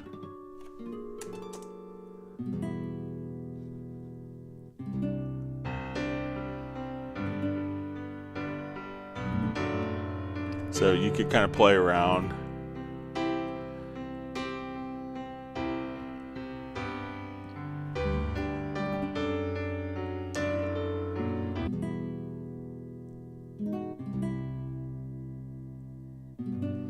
Now also, you know, if you don't want to copy it, another method could be just to kind of drag the piano part to the chord track. And then we'll take our guitar part, and let's say we want this to go to Howling and Sonic 01. So now the chords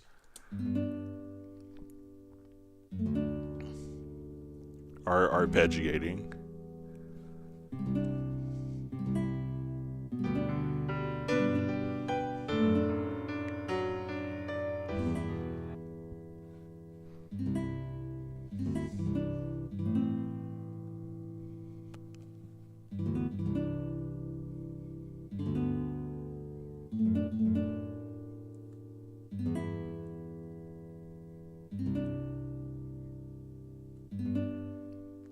And if you don't want to use like the arpeggiator, we could also come over here to the MIDI inserts, and let's try like an Apache SX. And there's different guitar parts as we play. Oh, if I do it on the right voice here, sorry. So let's go to the guitar part, MIDI inserts, Apache SX.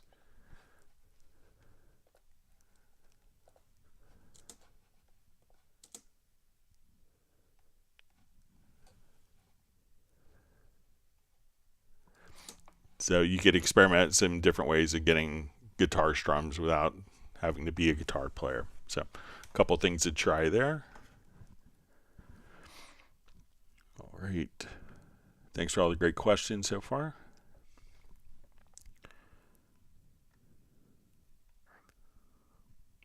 All right, so we see George says, thanks for your advice, Greg. I'll probably on the controllers. All right, wonderful to see Gareth on from Spain. He's got to dash to feed his daughter. Say hi to Lola for us. Gareth is wishing that everybody's weather is perfect.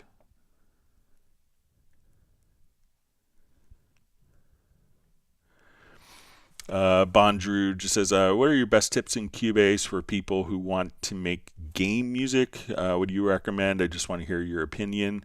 So usually game music is, kind of a challenge. And I think a lot of it is going to be kind of building like variations that can change very quickly. So let's say I want to come over, we'll just do like a new project here. So let's say we want to do something super fast. I'm going to start off with maybe let's do a drum part. So, usually games are kind of have to change very quickly and make sure that the transitions work depending on what the player is actually doing. So, if the player shoots someone in, and the building shoots something and the building blows up, then, the music could change on that. Or if they run into something, the music could change. So it's often like subtle variations that can, be quickly kind of go to different sections. So let's say I want to start off with like a quick drum pattern, and we'll do kind of a bass thing just quickly here. All right, so let's go ahead and just load up.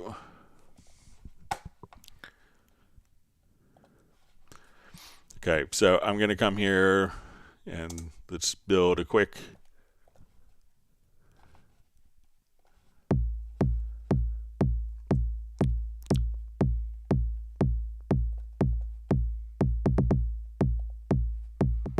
all right, so say we want this, and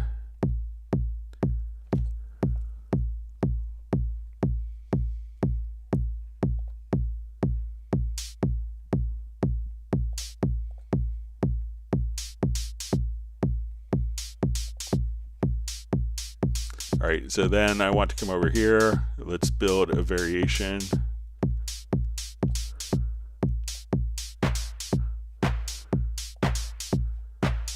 So let's come over here. Let's duplicate this. So let me just clicked on the wrong button. All right. So let's go back to pattern one. We're going to have this.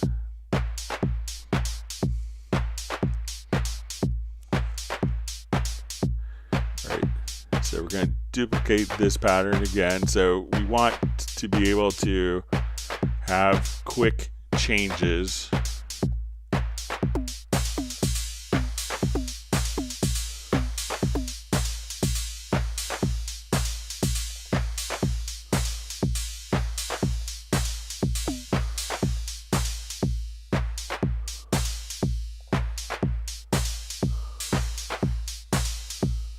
All right, duplicate again.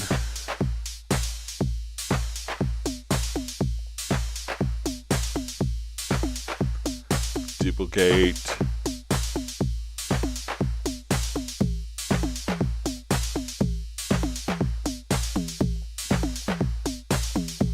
Okay, so let's say I now can come over and let's just, so I'm going to drag, let's say pattern one, let's drag this out. So, in games, it could be different than traditional music, because a lot of games are, again, going to be organized to be non-linear. So I'll just get the beginning of my project here, make it easier for myself. Okay, so we'll come over. All right, so maybe I want to have this be pattern 2. Okay, I want for 2 times, let's erase this. I want it to be pattern 3. So often games and like with sound design, you want different levels of intensity.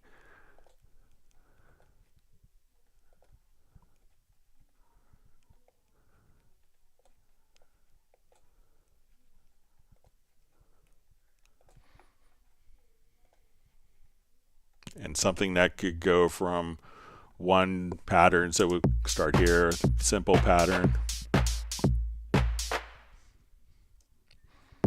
All right, so say we want to add like a retro log.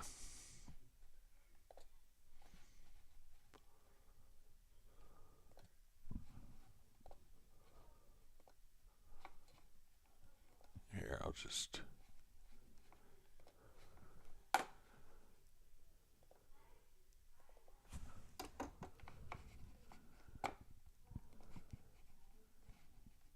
Okay, so.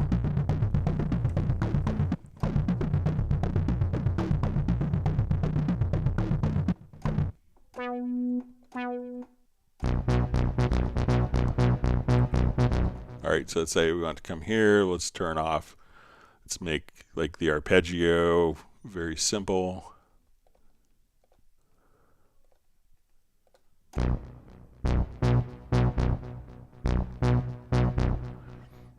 All right, so now if we come here, we could just take this and we'll draw in a note here.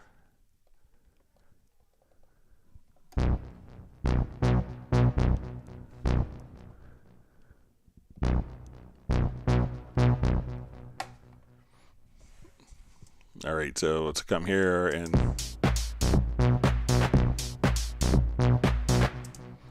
all right, and let's say I want to automate the changes here in the plugin. So I want to put kind of the same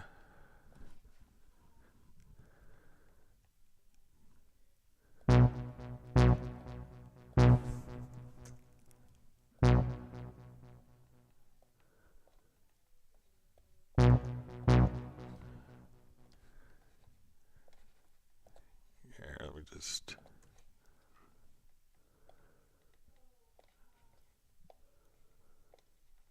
all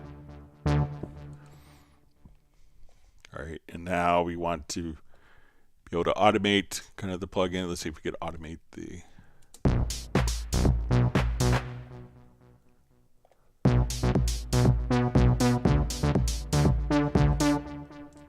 all right, and so let's come here. Let's just copy this over. We'll do variations on it. So let's split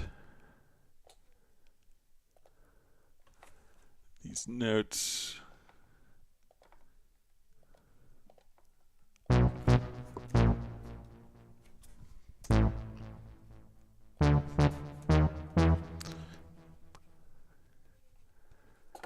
All right, and now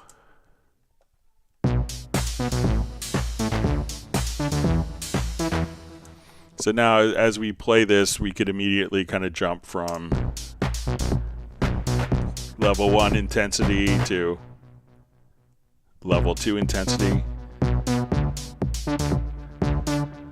to level 3 intensity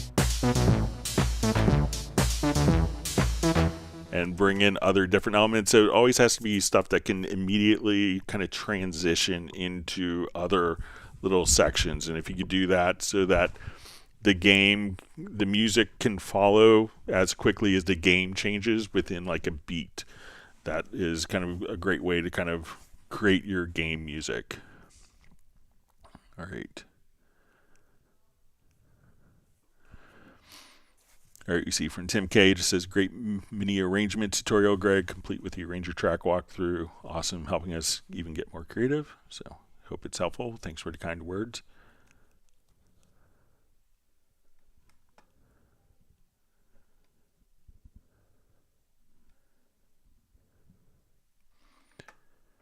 All right, so we see Rob Schmedeke says, hi, Greg, Elite, check-in from Florida, enjoying the live stream once again. Thanks for joining us.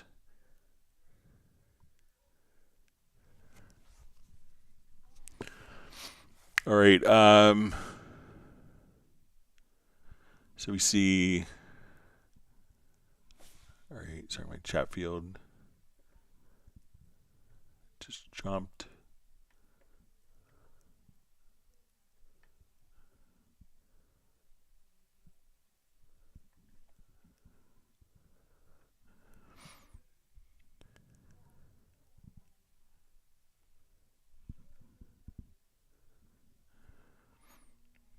All right. Okay, so the question, sorry, from Paul Claypool again. Hi, Greg. Happy Friday. How do I set up the control room to play Media Bay previews?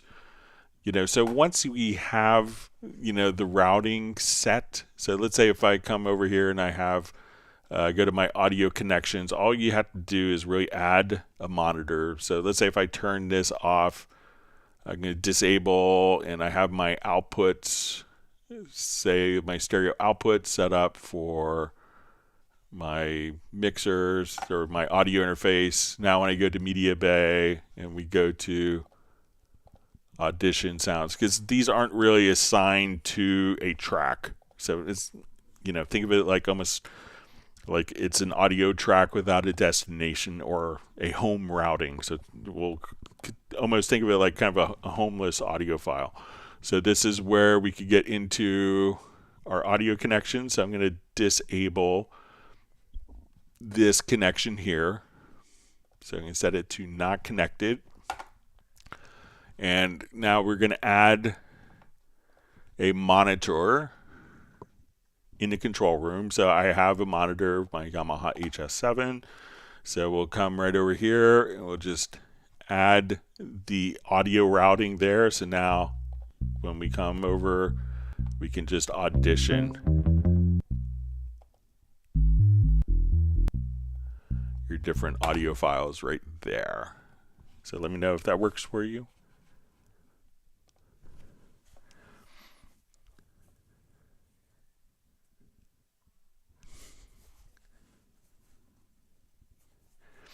All right, so you see Soren says, Greg, I really thank you for the solution of VST Live. I got Tuesday. I'm too tired after a week with fever, so no work could be done, but my second live performance is heading the right way. Thanks.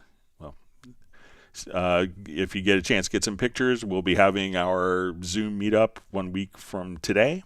So hope to see some pictures and that your gig goes well. All right, Sable Winters wants people to hit the like button.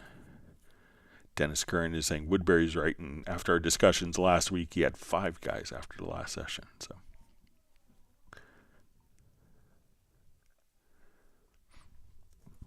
all right, Jamon M. John says, what is the best way to sync Cubase and Pro Tools for playing film in Pro Tools and scoring in Cubase? MIDI timecode. So MIDI timecode is often kind of the best way. So people often have Cubase as the master and then have the Pro Tools session follow. So yeah, that is kind of, and so if you wanted to do that, one thing to be aware of, so when you go to transport and you go to the project synchronization setup, so you can send MIDI timecode out to your particular whatever MIDI port is being used by the other DAW.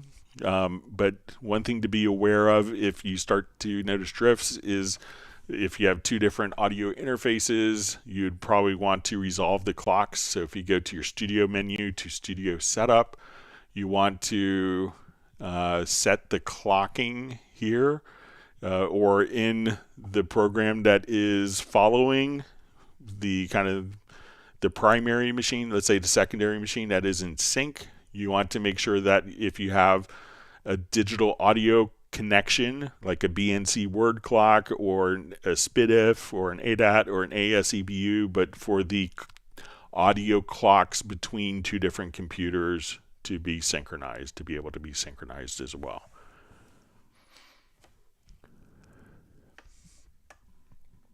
If you're doing just MIDI, you're fine, but if you're doing audio, which a lot of people are, then you could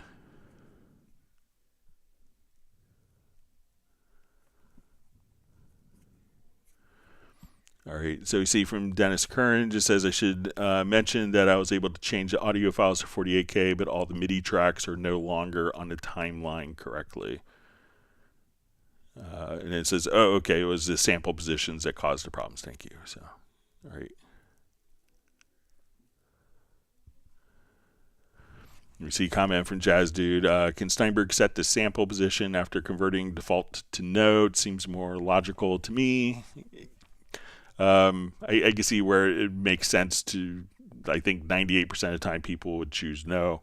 Occasionally there's the option, and I think it could be that I think often in software design that no is generally not the default selected choice.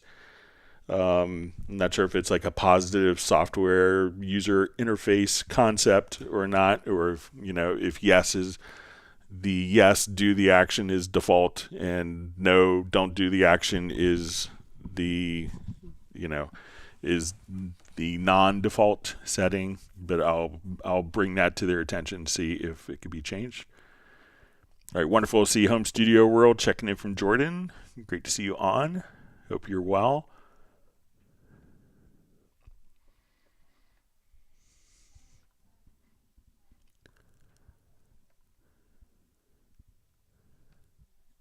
Everyone's happy. Sable is happy getting her ice cream from Michael Teams. And Michael is happy that it's no calories.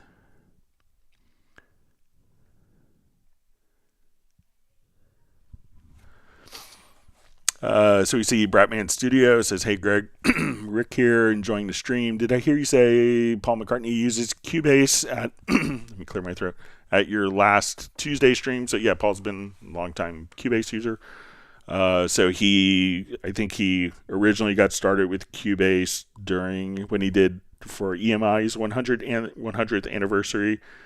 I think he got started with Cubase for the Standing Stone Symphony piece, the symphonic piece he did. I work with, with David Kahn, who does a lot of stuff with him as well.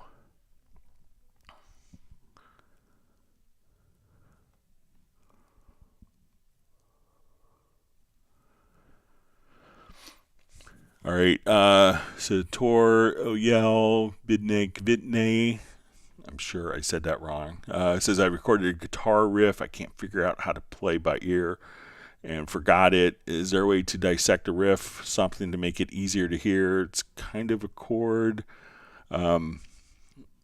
So, a lot of times what you could do, let me just look for maybe a guitar riff.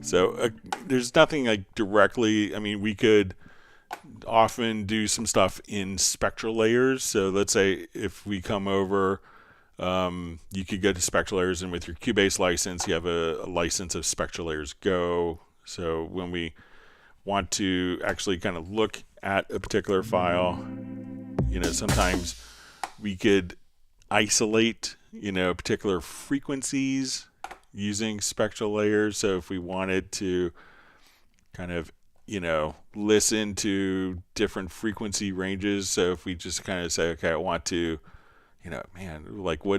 when we could think of this as being like the high frequencies, the low frequencies, but we could just isolate just a particular frequency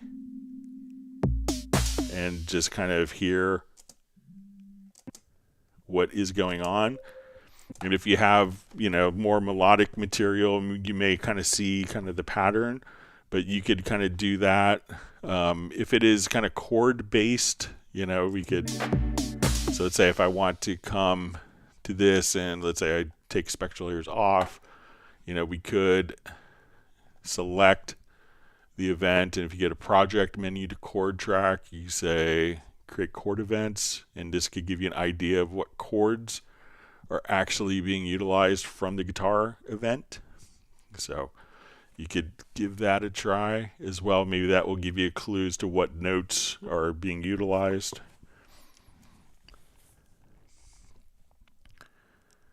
All right, great to see Anthony Clark on, and everyone's happy, as I am, to see Pablo Vasquez on.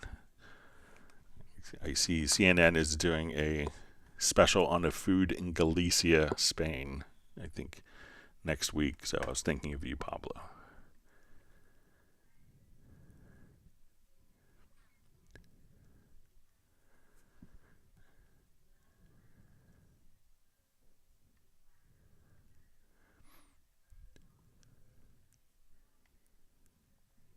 All right. Pablo says I need more cowbell on my beat. Pablo has stolen the pattern from me. So everyone's happy to see Pablo on.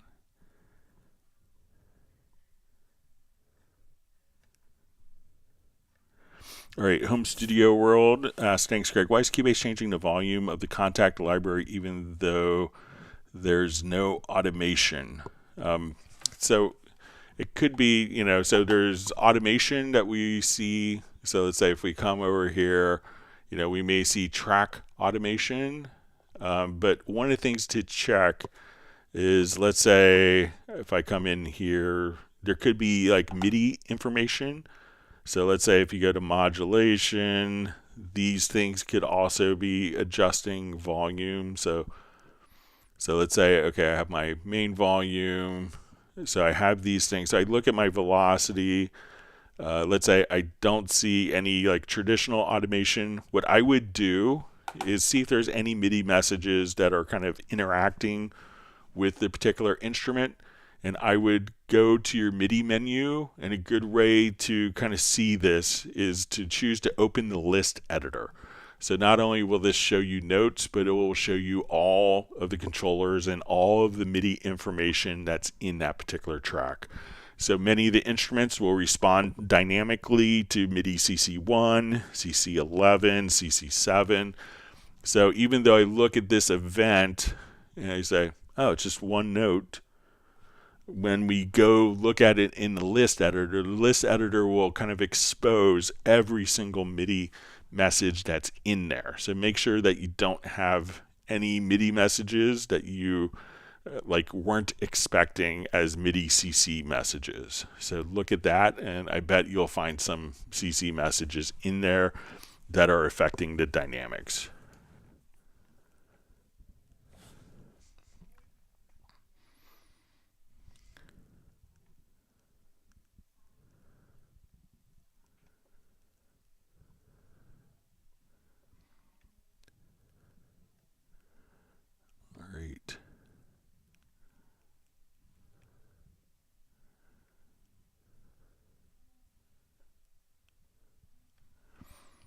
All right, so you see Tim K just says, I don't make game music, and I'm not a game user, but that was interesting. Makes me want to check out the links Jazz 2 dropped.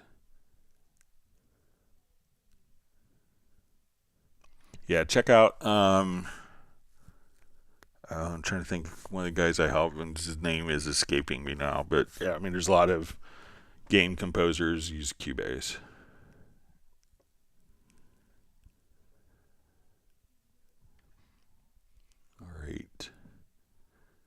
So we see Paul Claypool just says, thank you, Greg. Have a happy Friday, Cubase gang. All right, we have BB23 King on. Thanks for joining today.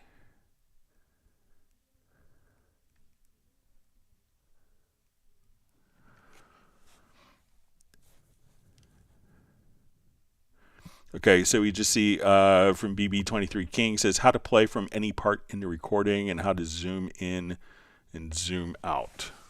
All right, so let me just...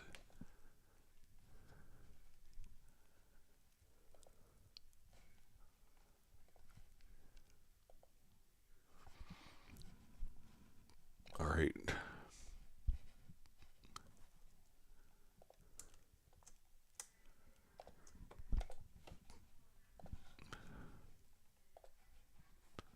All right, so let's say we have like a longer recording here. So if I hold down Alt or Option plus the Shift key, we can navigate. And if I want to zoom in, I can hold down the H key, and and zoom out is G.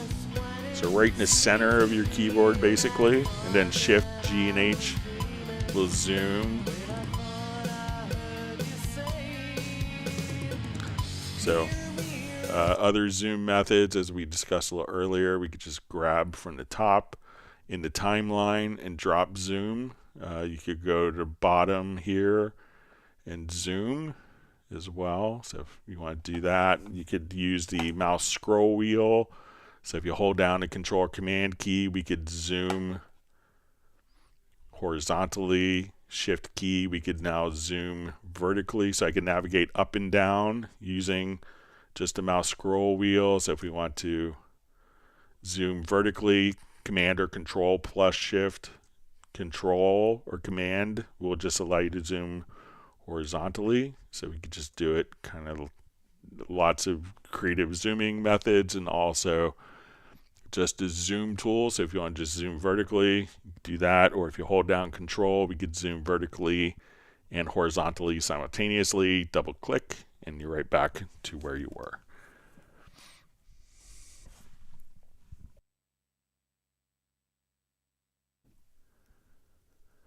All right, we see Sable is going to be traveling next Friday on Zoom Day. We'll miss you. You got to send pictures, maybe to Michael Teams, of your new gadgets. So.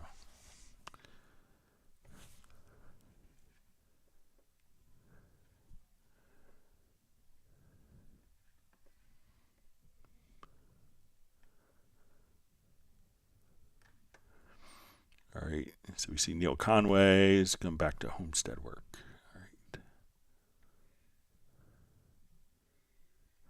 All right, Sable wants everyone to hit the big, beautiful, like, thumbs up button.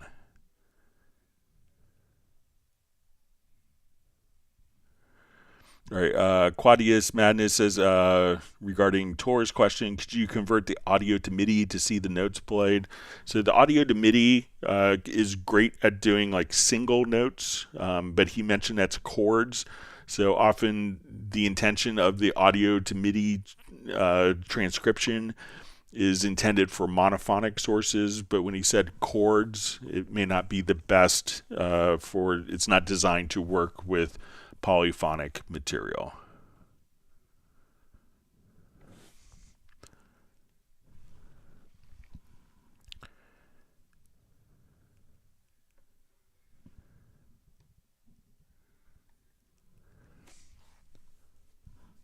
Okay, so we see a question from Peter Morris.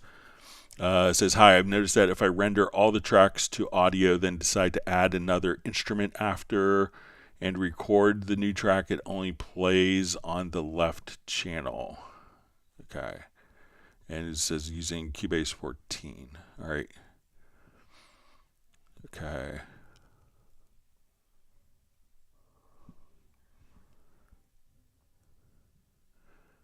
Okay, so I'm not sure if it's MIDI or audio. We'll just set up a new project here quickly.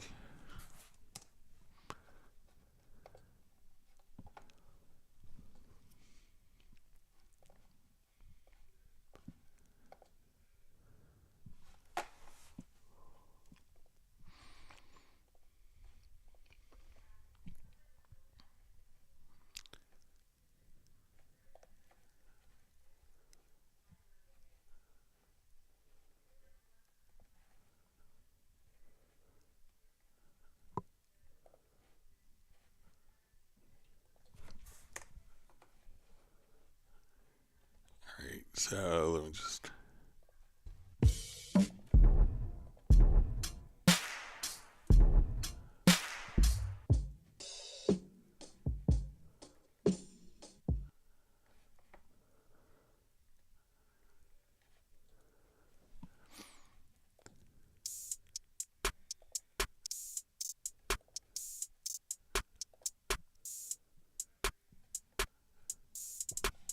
All right, so say we have that, and let's add MIDI part.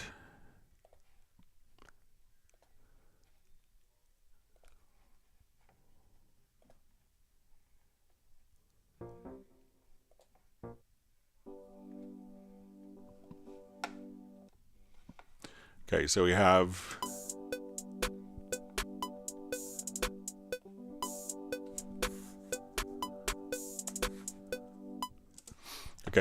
those two parts, and let me route these both to a group.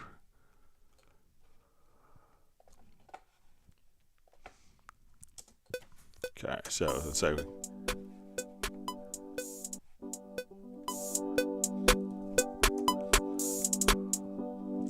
okay, so I'm going to render these. So render tracks to audio. Then add another instrument. Okay, so let's render this as audio. So I'm not sure. Let's say we'll do mix down. Let me just make sure.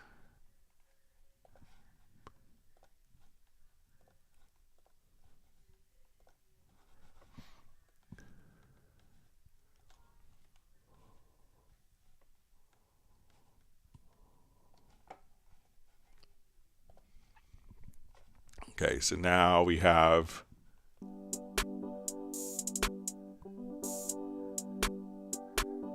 right, so I'm going to add so notice, okay, render track, and decide to add another instrument after and record the new track. It only plays on the left channel. All right, so I'm going to just add a new audio track. I'm going to just check to make sure that our configuration here is set to stereo, and I'm going to set just the group channel that we just made here as the input. I'm going to add track. So we're going to just be our post-render audio.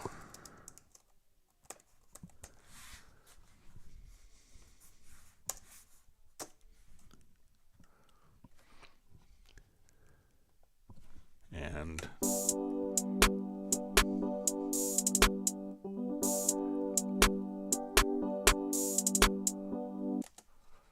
all right, let me just check my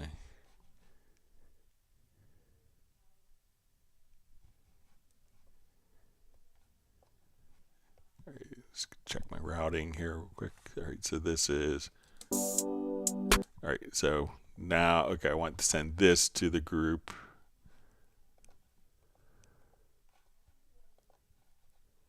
Okay, so now I'm going to record the audio here.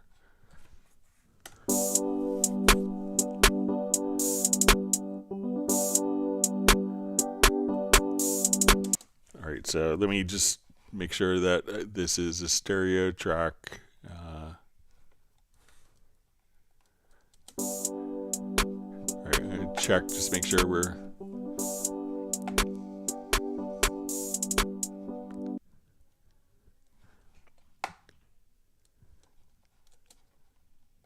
okay. So I'm just going to check. My group here is set to mono. All right, so now when I come over,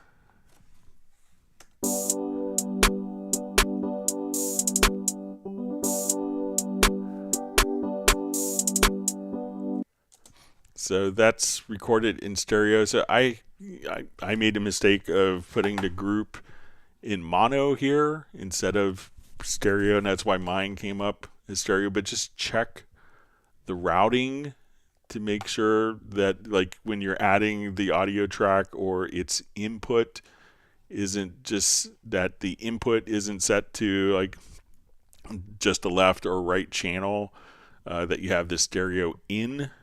But it seems like everything is, after rendering, is kind of working as expected. But let me know if I did something differently than you did, Peter. All right, you see BB23 King just says thank you so much. All right.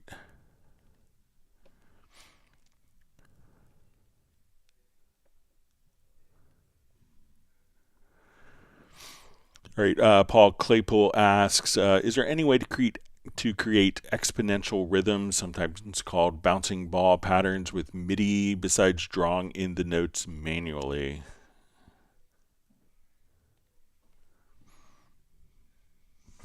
All right, so let's I'll just put in a simple MIDI pattern here. So let's say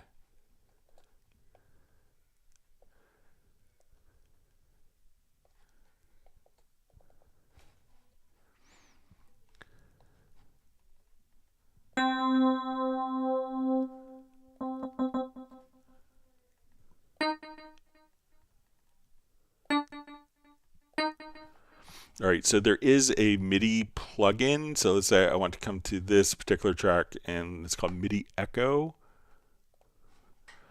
So we could choose to have this kind of automatically. So let's say I want this to be the line, let's say 16th note, and we can set our repeats, and I want to do my pitch offset. So if I play this event here,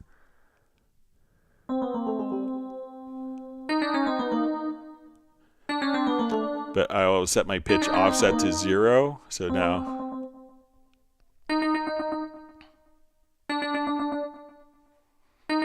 and you can set the number of repeats here.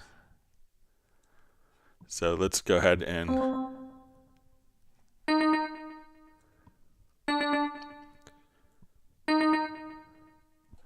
so let's say, okay, I want 3 repeats, and I want this to be, 8th notes.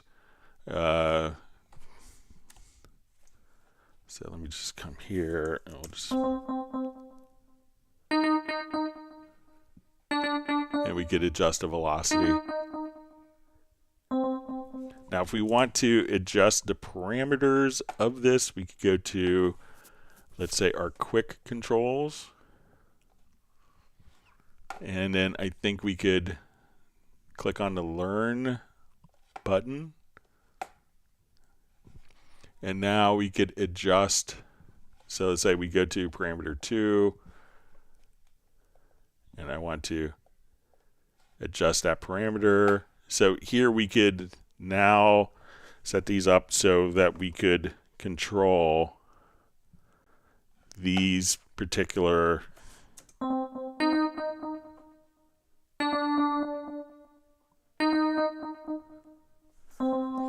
So if you wanted to control these particular parameters, I could just say, okay, let's just grab this. And this way you could kind of automate the particular parameters. So if you wanted, and then you could also have it adjust the pitch. So as we do this,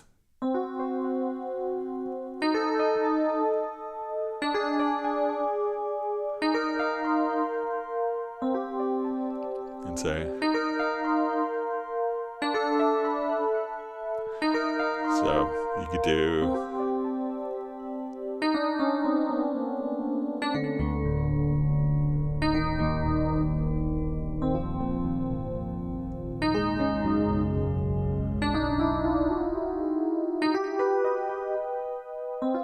so you have a pitch component as well.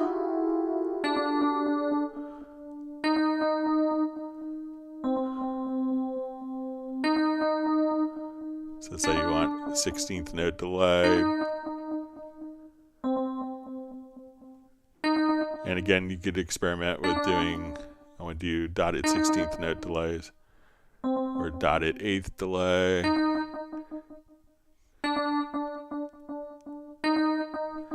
So you could experiment with these controls, and then if you go to the quick controls here, you could just move the parameters, click on the L to learn the parameter, move the parameter, and then you could control it with different knobs as well, so you don't have to draw in a bunch of notes. And then if you wanted to take like these particular settings of this plugin, so let's come here to the MIDI inserts, and we see that we have just a very simple, just remove. So when we look at our pattern, if I wanted to see what this pattern looked like with the result of these plugins, all you'd have to do is come over here and say freeze MIDI modifiers. And now it would bypass the plugin.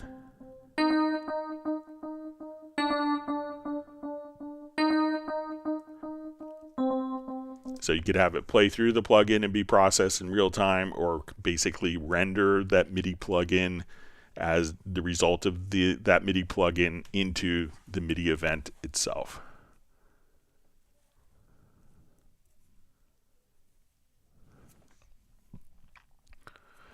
All right, Donnie Wen asks, in Cubase 14, how do I send the drum machine sequencer MIDI output to trigger another instrument track? Also, is it possible to load synths in the drum machine and change the pitch from lowest note to highest?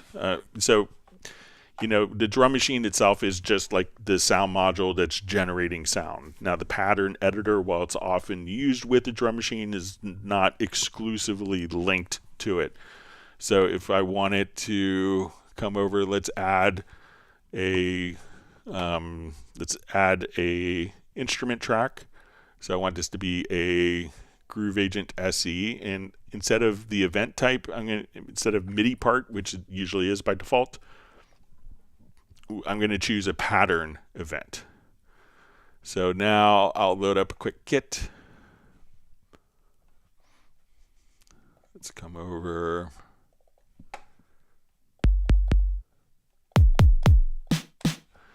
Okay, so I'm now going to come over here to, so we'll select this. And sometimes if we wanted to, we could just double click and then I'm going to erase. Now, this Groove Agent, we could get the sounds through the Groove Agent kit just by clicking here where you see drum map, and we'll say create drum map from instrument. Now we see that we have the drum map names have been carried over, but we don't see all of the different sounds. So I'm just going to click on the plus sign, and now we could see all of our different sounds immediately populate. So now when I come here, I could program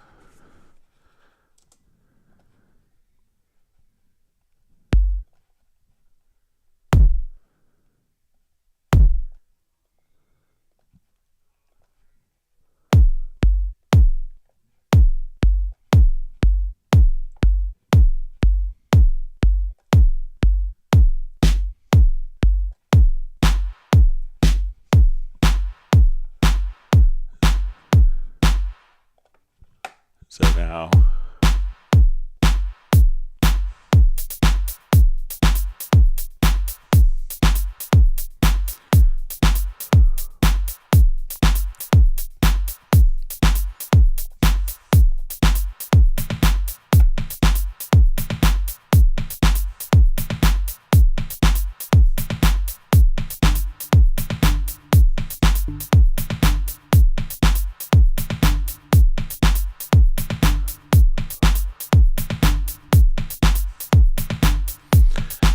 So now we're able, so all these sounds are coming from Groove Agent,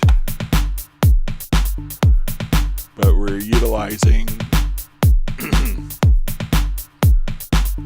the pattern editor directly from there. So, and if I wanted to do the same thing for like a synth sound, I will come over here. Let's add an instrument track, go to retro log, and we'll do pattern events here. All right, and we could kind of pick our octave here. So say, okay, when we go to click, all right, let me just, so we'll get to our retro log. And then we could, just again come over here and just be able to.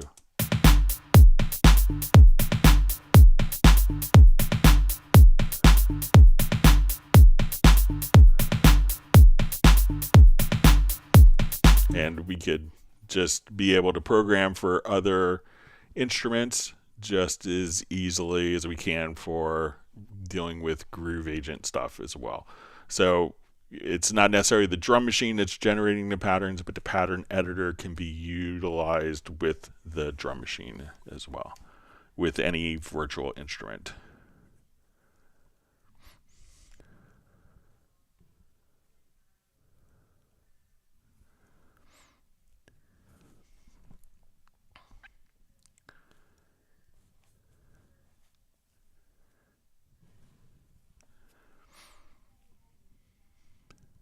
Okay.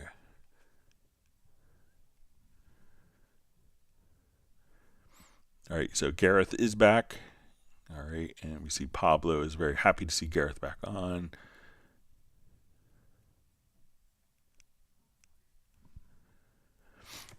Okay, so Peter Morris, just a clarification, says, thank you so much. What I do is render all the MIDI to audio, then decide to add a MIDI track after that, which is when I get the problem. All right, so let me just come back to this event here.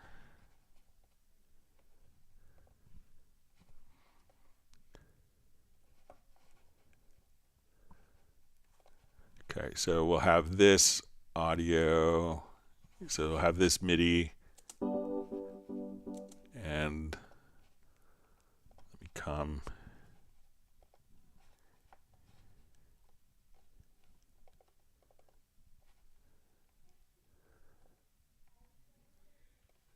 Okay, so let's say we have these two MIDI events here. Let me just.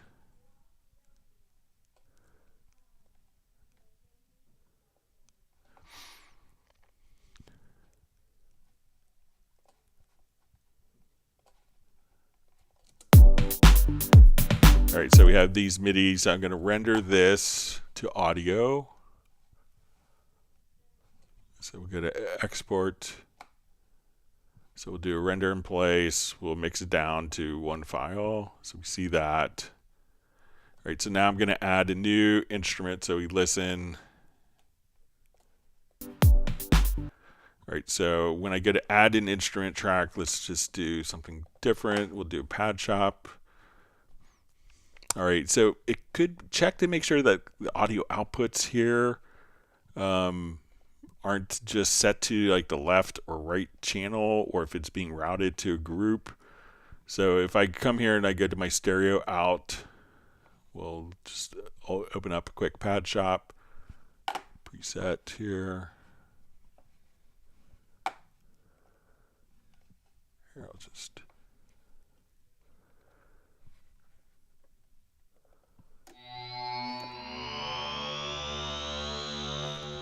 So now we can hear that that's in stereo. So when I go to record.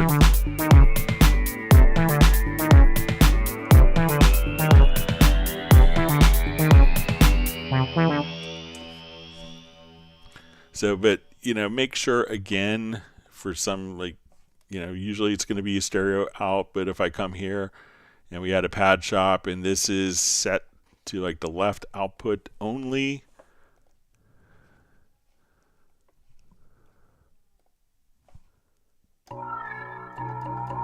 that when I record it's only, or if the output routing is being sent, so if we go to the routing section here, we're only seeing the left stereo out, or if it's being sent to the right output of a group. It seems like it's going to be like a routing issue here. Maybe something got changed, but it seems to kind of work as expected, when I do the audio and then add the instrument, but I can make it mono if I change the routing, and sometimes the routing will persist if it was changed earlier. It may be mono until it's changed again to stereo. So maybe take a look at that, Peter. All right, so Gareth was just saying the MIDI echo is the revelation of the day. The ROTD.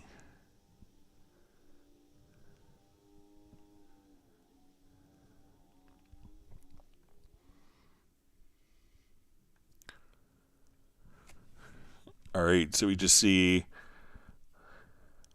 you see from Home Studio World, just says many thanks. I encountered some issues. It seems that the shortcuts have changed. Previously, I used Control plus down arrow to enlarge track width and Control plus up arrow to transpose by octave in the MIDI editor.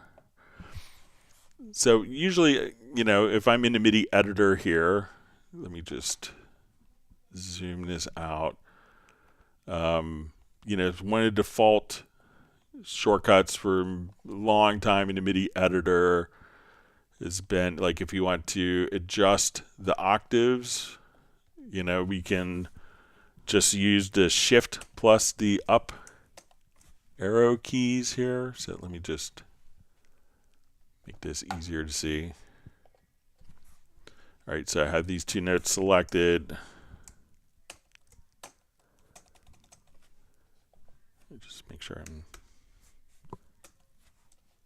I'm all right.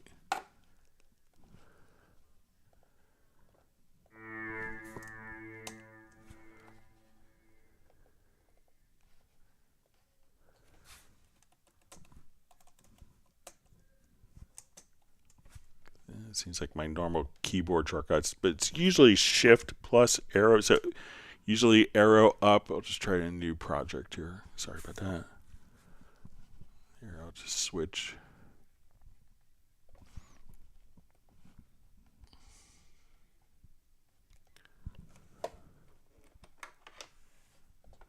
Let me see if,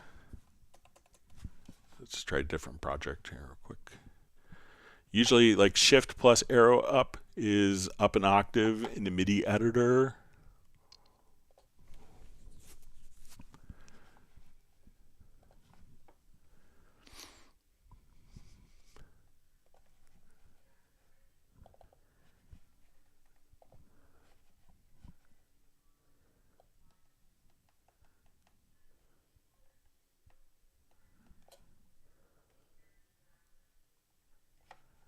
All right, so if I want to do this, usually just arrow will do one semitone at a time. Shift plus arrow will go up or down an octave. So shift plus up arrow up an octave, shift plus arrow down an octave. That's usually the default keyboard shortcuts. It seems that shortcuts have changed. Enlarge track width and control plus up and down. So let's take a look in your key commands. And so let's see if we come here. I'm just going to click. When we click on the keyboard here, we could actually see. So there's a add up command. So see if you have like two functions that are assigned to the keyboard shortcuts here. But maybe you have it multiply assigned, or the default keyboard shortcuts. But generally, like in the MIDI editor here, it's just the up key, down key is by semitone, shift plus up. And if you do so the shift would go by octaves, and without shift, just by semitones. So maybe check your keyboard shortcuts and see if you have that assigned to a different function.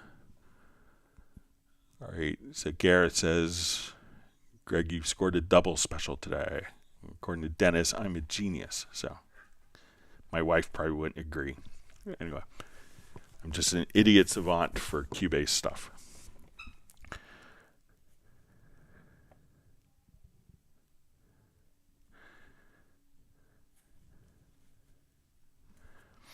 All right, Heartbreak Time Machine says, I'm always blown away by how much there is still to learn about Cubase. My lore. All right, BB23 King asks how to undo or step back. So most of the time, if you hit Control or Command plus the letter Z, that would undo, and Control or Command plus the letter Control, Command plus Shift plus Z is redo. So if I come here, I move this note, I move this, elongate this note, move it again, I hit Control or Command Z, we go back, and to go backwards, Control or Command plus Shift plus Z, that's like redo. If you're in the mix console or within like effects parameters, there's a different undo. So if I'm in my mix console, I move the fader, I move the pan, I would hit Alt or Option plus Z. And Alt or Option Shift plus Z to redo. So that could get you back different steps.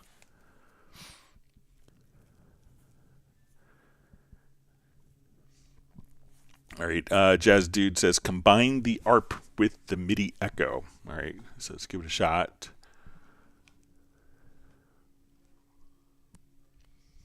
I'll do a fresh project here.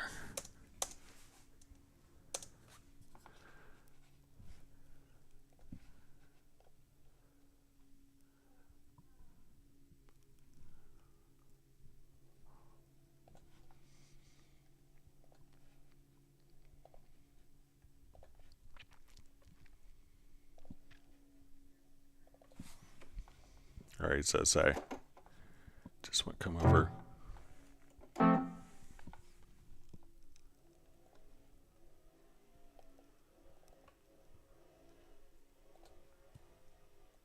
Sorry, everyone's mowing their grass in my neighborhood today, apparently. All right.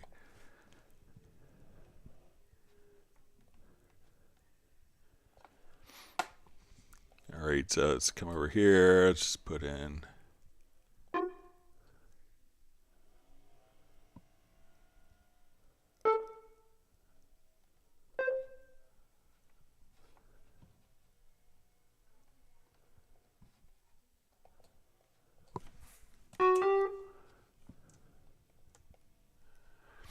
All right, so let's see what damage we could do on this. So let's go ahead and we'll just glue these two events together.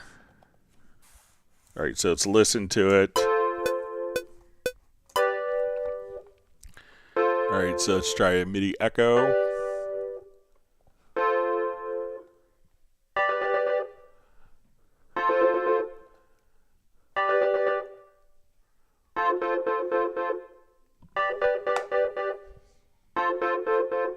And let's try like an arpeggio.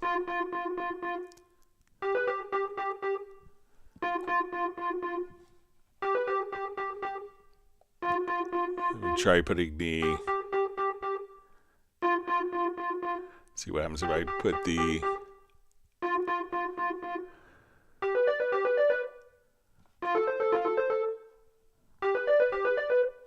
Let's put the MIDI echo after.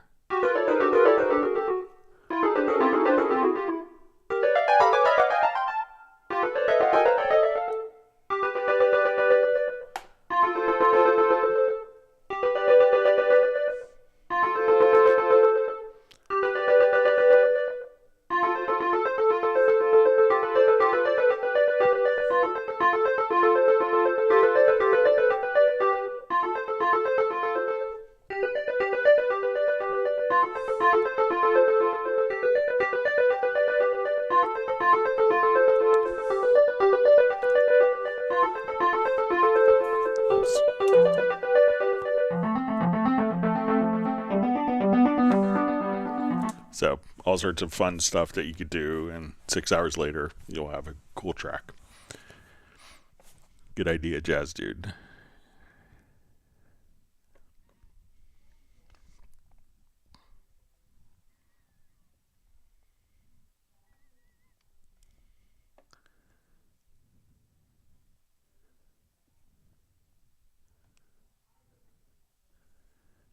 All right, we see Gareth has come back from dinner with Lola, his daughter.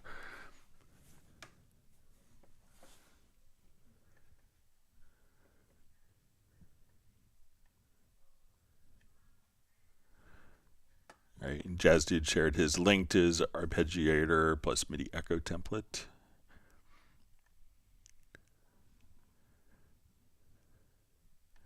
All right, wonderful to see Gerald Ely from Martinez, California. Thanks for joining us.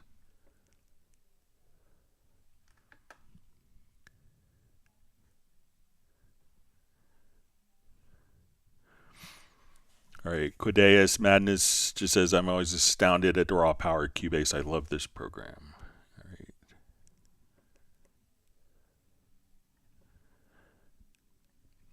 All right, so we see Michael Team says shift plus arrow up or down equals octave. Arrow up or down, semitones. Revelation of the day for him.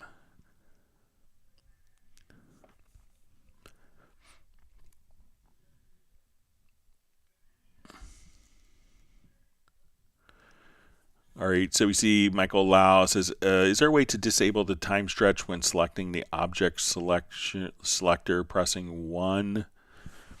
So what you can do, so usually when, there's 3 different modes for the object selection. If we kind of toggle back and forth, we could change that. So let me just see if... So, but I think if we go to the key commands, so let's say if we come over here, we just, we have the object selection tool, but I think that we could also just say, object selection tool is just normal sizing. So you could have the key command not only for the, to toggle back and forth, but if you change the key command, you could have it, okay, I'm only going to do normal sizing. So that key command could be set just for this and just for one particular mode and could exclude the other modes once you kind of set it. So to find that quickly, click on the keyboard, then hit the 1 key that will take you directly to there. And then you could assign, the 1 button, on the QWERTY keyboard to just go to one particular mode and not cycle through the different modes. So let me know if that will be helpful for you. That way you could exclude the time stretch if you want. And you could manually change it as needed.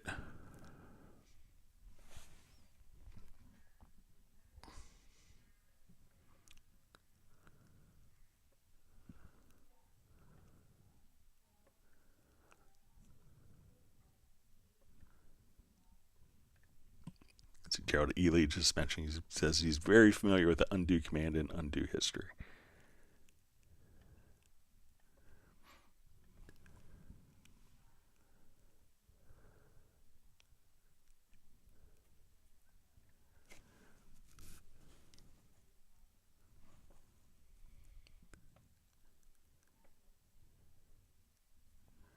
So Michael Lau says he literally hates that it's combined. I don't hate much in this world.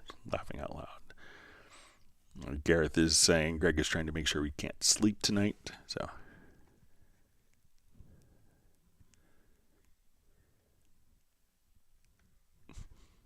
Dennis Kern says don't ever do that again. All right.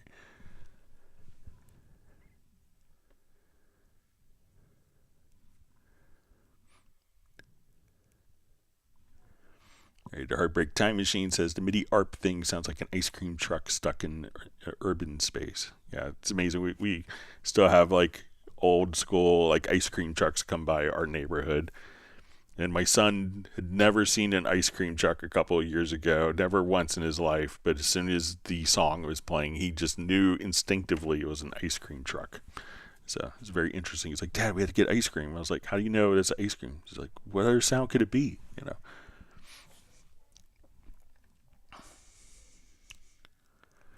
All right, so we see from Powell says, hi, Greg. Hi, all. Thanks for all the work you do here and have a nice weekend. Best regards, Kim from Denmark. So thanks for joining us. Hope you have a wonderful weekend as well. All right, Michael Lau says, by the way, first time here learning and switching from digital performer. So welcome to the live stream, and we hope to see you on many more live streams in the future and get you transitioned into Cubase. So welcome.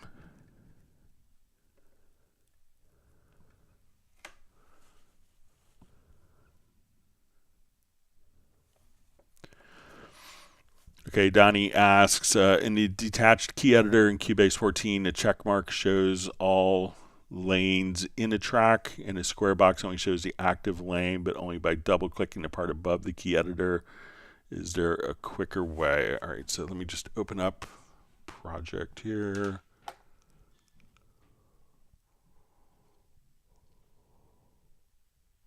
All right.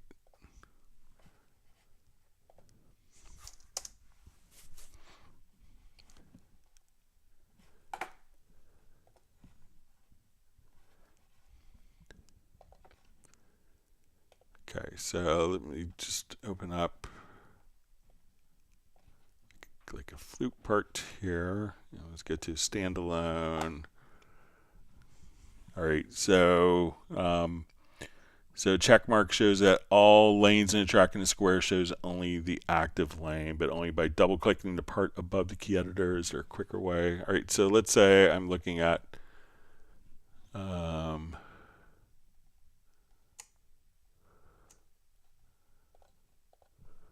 I have a couple of different events here.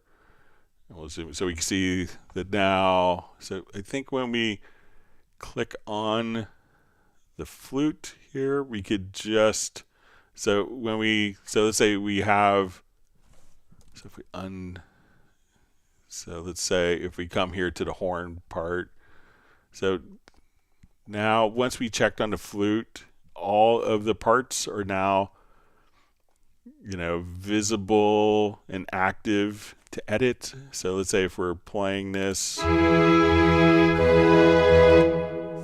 just turn the volume down here real quick.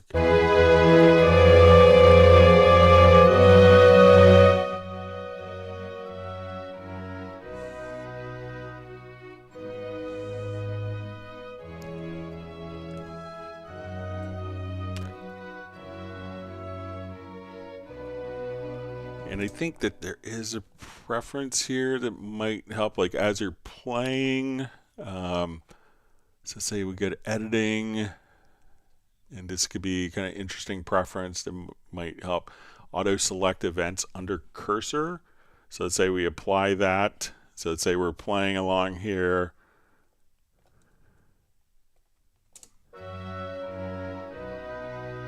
And I'll now fast forward a little bit. So let's say as the event is playing, let's see if it gets selected.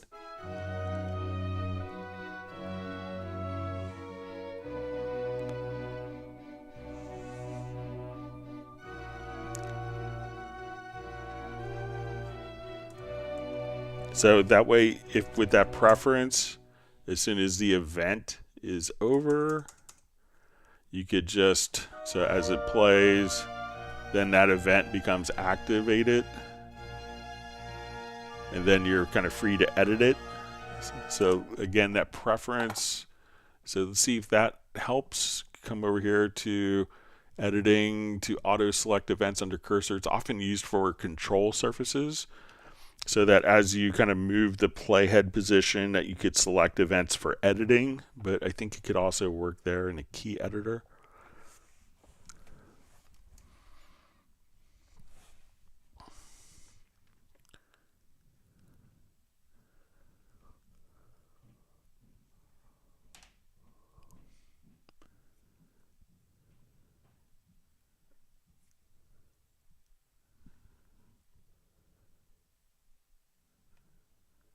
All right, so Michael Lau just says that worked. Thank you. So with the object selection tool.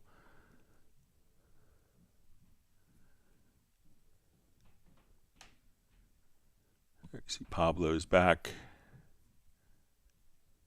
See some discussion of Junkie XL. Says he used his big modular synth system in the past. He has more gear than is imaginable. Like, at one point, he moved everything into his house, and he had to buy another house around the corner from him to fit other gear.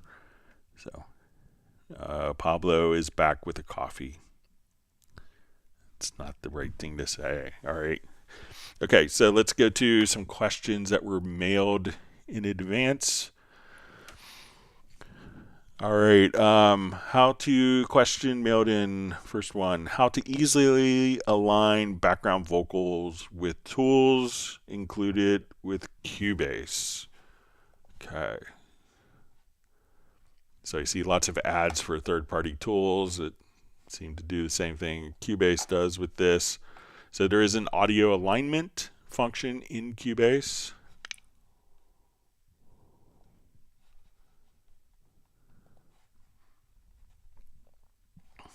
All right, so let's say we have a number of background vocals here that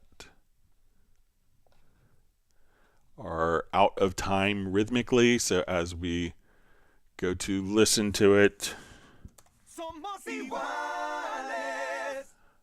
Somos iguales. Okay, so what we could do is I'm just going to select one of the vocals, and if we go here to this icon, we'll see the audio alignment panel. We could also access it directly from the audio menu. And we're going to say, okay, I want these tracks to follow this track. So I can click on the plus sign, and I could select multiple events here. And these are going to be the targets. So now I'm going to match words. I'll just check preferred time scaling. I set it to 100%. You could adjust these for particular situations. And then we say align audio. And now as we listen to it,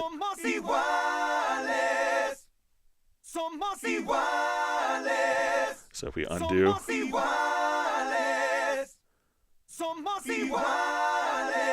and redo,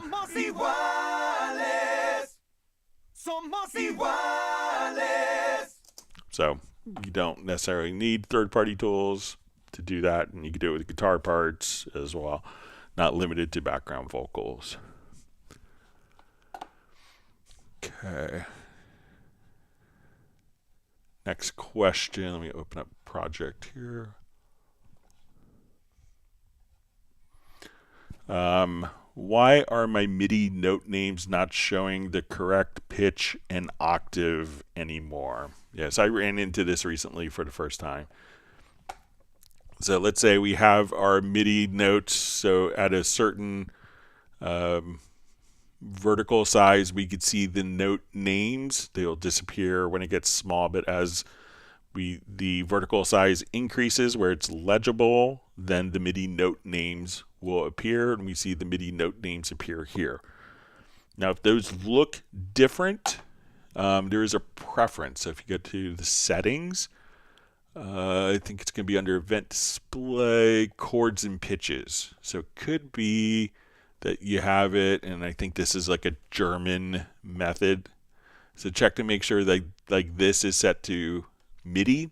So mine, somehow I changed the preference. So when I did this, my MIDI notes, we'd see kind of very small, like lowercase, and this is kind of like a German composition method I've never heard of in my studies of music.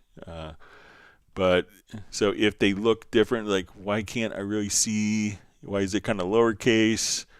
And why do I, have like almost dashes for the octave instead of the number? Come over here to settings, the chords and pitches, and under the pitch notation, and you could also just do MIDI note plus MIDI note number. So here we can see that E3 is MIDI note 64, D3 is 62, or kind of the default behavior of just the MIDI nomenclature here, so the MIDI label. So if that's different, come over here to settings, and then you could switch that preference accordingly.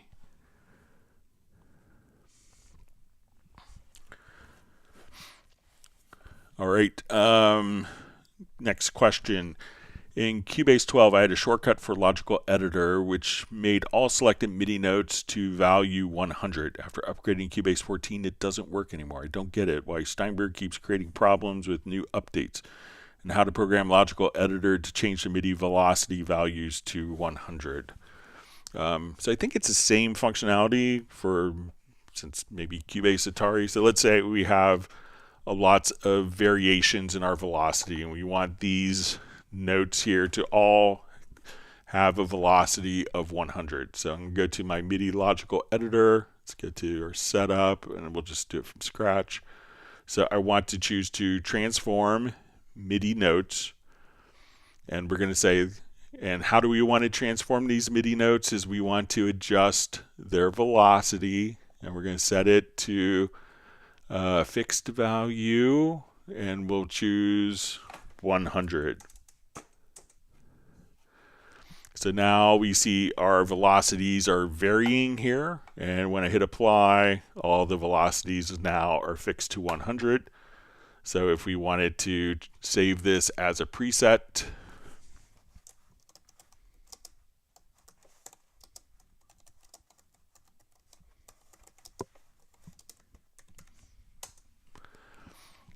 if we wanted to trigger the keyboard, if we wanted to assign a keyboard shortcut to that, we can now just come over to your edit menu, to key commands, and we'll look under, I'll just say set, it'll be under the process project logical editor.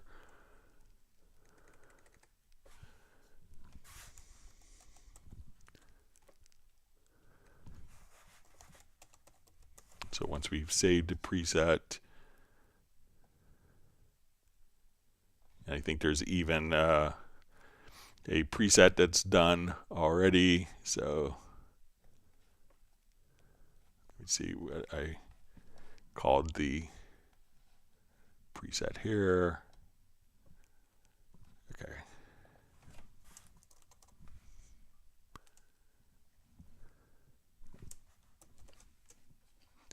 So we say set all velocity to 100 and assign a keyboard shortcut, and then that will assign that. So you could check to make sure that the keyboard shortcut is assigned, but that's how you could do it, and it kind of works the same way in 12 as it does 14.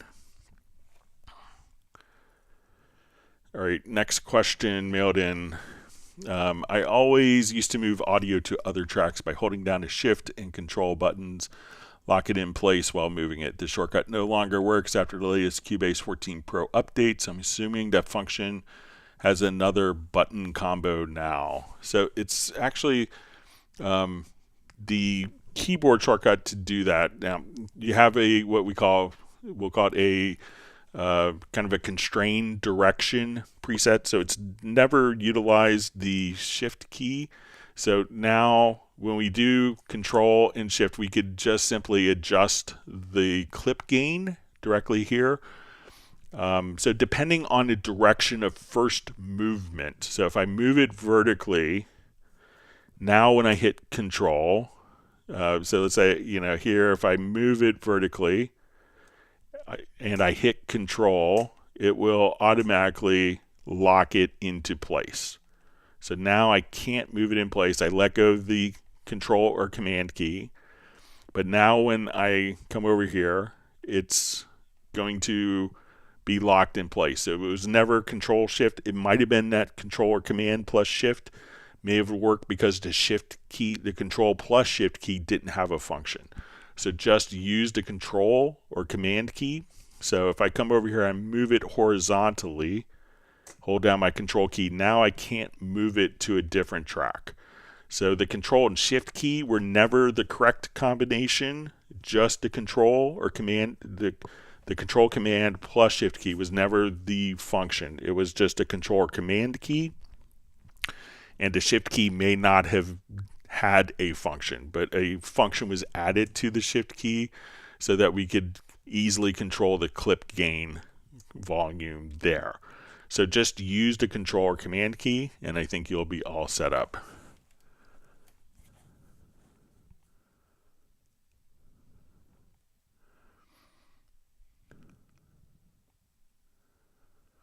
All right, so you see second question, it says this is follow-up to the previous question. To move audio from one track to another, I'm currently copying and dragging the track using Shift, Control, Alt. When doing this, there's a problem with locking the audio in place, and it moves in time often, but not every time. I found a solution to this by dragging it all the way to the top of Cubase, then it locks in place.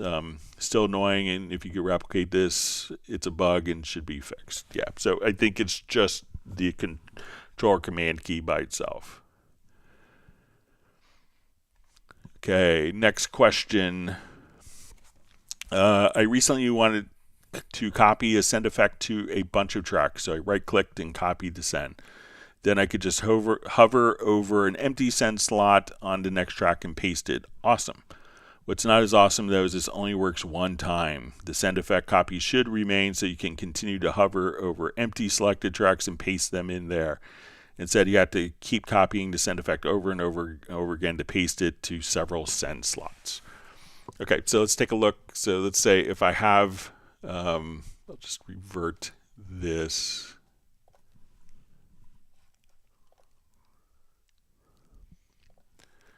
Okay, so I have a number of tracks, and let's say I have an effect send here. All right, so let's say I go to this track, and we see I have my send effect here. So if I want to copy, I could just say, let's copy the send. Let's come to this track and paste the send. Okay, so we could do that pretty easily. Now, if I wanted to do this across multiple tracks, probably the easiest method to do this would be just to select these particular tracks. So I want to do to all these tracks. I'm going to activate the Q link, and I can do that by holding down Alt or Option plus the Shift key. And then I could just say, let's just send it all to all of these tracks. Let's turn it all on. I'm going to set the level to -6.79 and let go. So now all those tracks, instead of having to copy and paste one by one by one by one by one, I could just select all the tracks, enable Q-Link, or hold down Alt or Option plus Shift, and then just simply assign that send to the reverb track all at once for the selected tracks. So that's how I would do it. I think that you'll find that to be pretty fast. All right, let me go back to live questions. And if you want to send questions again in advance, you could send it to clubcubase@steinberg.de. All right.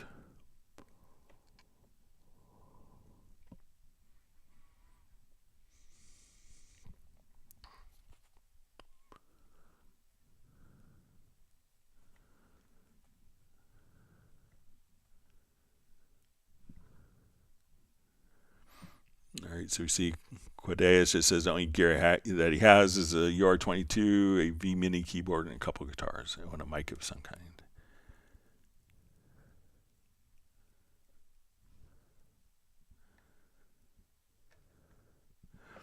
All right, so we see Val just saying, still trying around with modulating a modulator with a modulator that modulates the modulator while modulating. No joke. So, yeah, it could happen. So,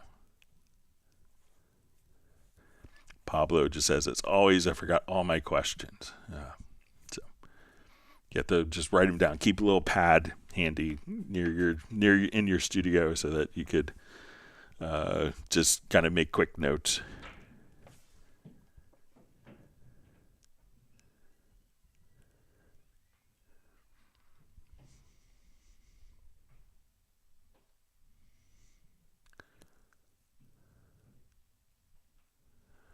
All right, so we see Val just says a question in a notepad. Will there be some maybe come formatting like bold, italic, different sizes? So I haven't really heard of. I'll pass it along. I could see where it could maybe not be the highest priority, but I will pass it along. You know, like in the Cubase 13 life cycle, if you go, okay, do you want modulators or do you want, bold and italic fonts in the notepad?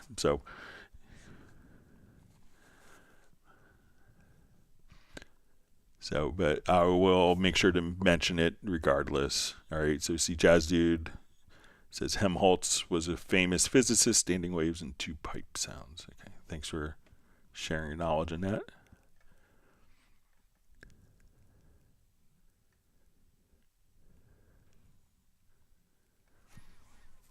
All right, Sable Winter says, tip, does anyone hate reading manuals? Add the read aloud add-on to your browser. Multitask like a pro. That would be my virtual gadget. Yeah, that's a good choice. I think people hating reading manuals has kept me employed for about 33 years, so I don't mind.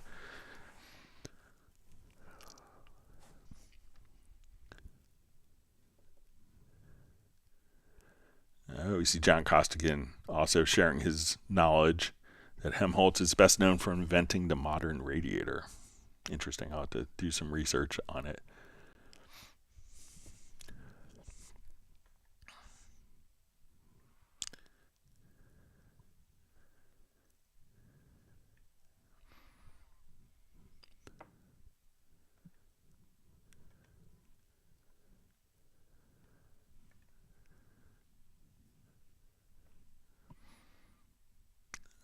Just reading through comments.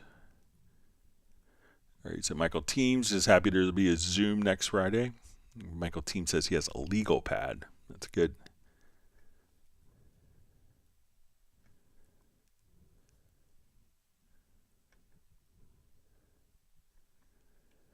All right. So we see that Gudeus Madness just saying reading is fundamental. So I guess being able to kind of read the different aspects of the manual to you is always helpful. All right. So wonderful to see Graham Witcher checking in from Oxford, England. Saying hi to Michael Teams, hoping everyone's well. See if there's any other questions that sneak in. You know,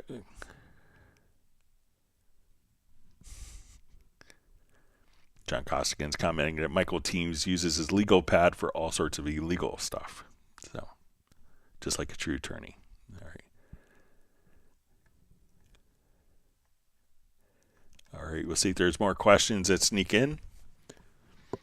We know in the U.S. it's Memorial Day weekend, so lots of people are traveling this weekend, ready for a 3-day weekend. It's in the U.S. It's kind of the unofficial start for summer. I think there's, I think Michael Marshall mentioned it, similar holiday in England, in the U.K.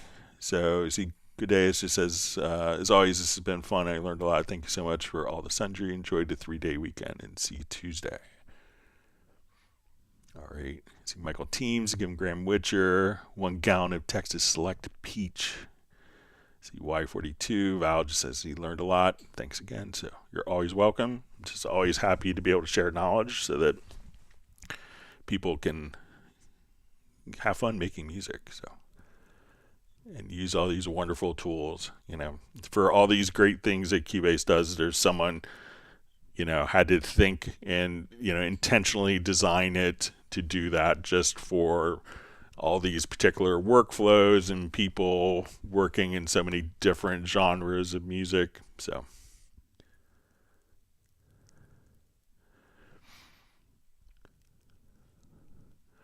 all right, Jorge Oliveira asks, any thoughts on using something like Elgato Stream Deck to control Cubase? Yeah, so there's lots of people. I have a Stream Deck. I actually went through, I think it was version 12 when it came out, the MIDI remote. And in my studio, I actually had it set up for a while where I had every single menu function that was in Cubase that could be accessed from the Stream Deck. So I would say, okay, let's go to the MIDI menu. Let's do this. Let's go to, but yeah, lots of people could do it. So you could set the Stream Deck to actually fire off like a MIDI note with the utility, or using keyboard shortcuts with MIDI notes. There's a lot more capabilities. I think I had like 800 or so commands mapped. See, Dennis Kern says he's been learning so much since he got Cubase that hasn't really written anything new. So you'll get there, but you just kind of get over the mechanics of the transition for you, and I think you'll be able to make music really fast. And Sable says she's going to be playing around with the Ranger tracks. All right.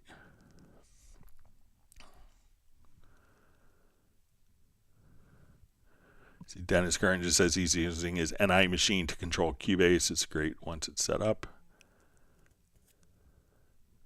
All right, we see Val just says Elgato itself has a MIDI plugin, don't need third party.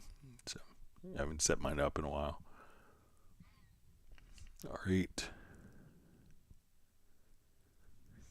And there's also different MIDI remote scripts that people are sharing.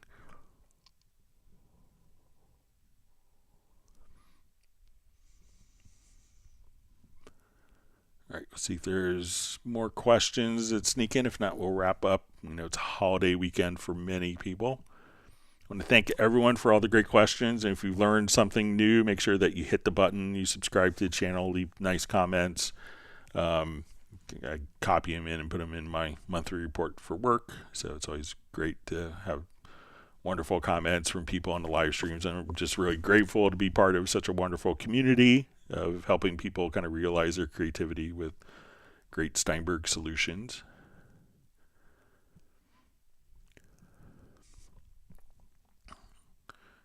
All right, I got 6 trophies from Michael Team. Sorry. All right. Okay, so I guess we are out of questions. I hope everyone's learned some new tips and tricks that you're going to use in your next Cubase project. You see from Michael Lau says, thanks, so great you're doing this. So Dennis Curran just says, is there a way to write a review for these? If you want to email me, probably, I'm in kind of an interesting spot because I don't actually work for Steinberg. I work for Yamaha, which is the U.S. distributor. But if you send, you could probably send a message, to like,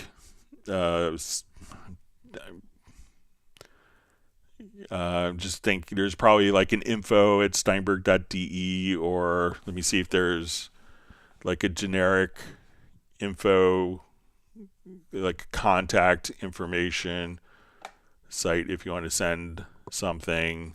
I'll take a quick look. I'll just see.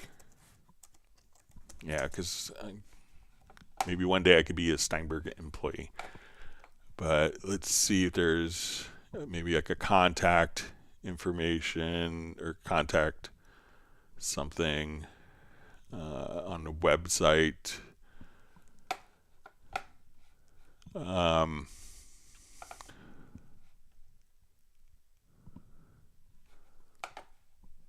me just see if there's like a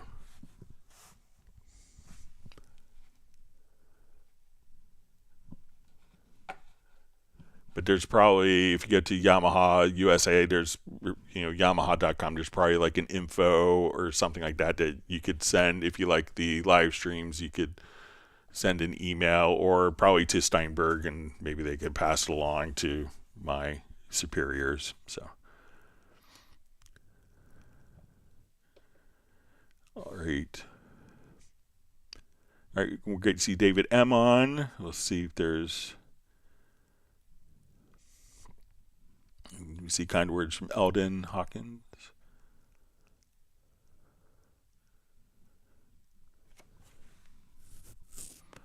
All right, great to see Capital Razor on.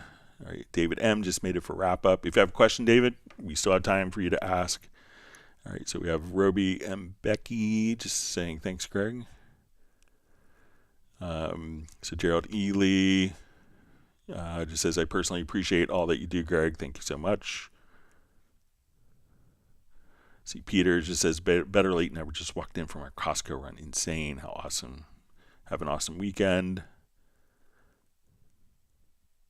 Yeah, and Jazz Dude just says, simply use the Steinberg forum, so that'd be good too. And sometimes Steinberg will do surveys as well. All right. So Jazz Dude says the product designers are reading the forum, and they go through like the live stream indexes too. So I think a lot of them are fans of Cubase Index. It does a lot of work for them. All right. All right, Gareth is telling people remember to insert the like. All right. Pablo smashed. Gerald Ely says Steinberg emails a link for Cubase 14 survey. If you got that, include comments. And Greg. So. All right, so I think we are out of time. I want to thank everyone again for just having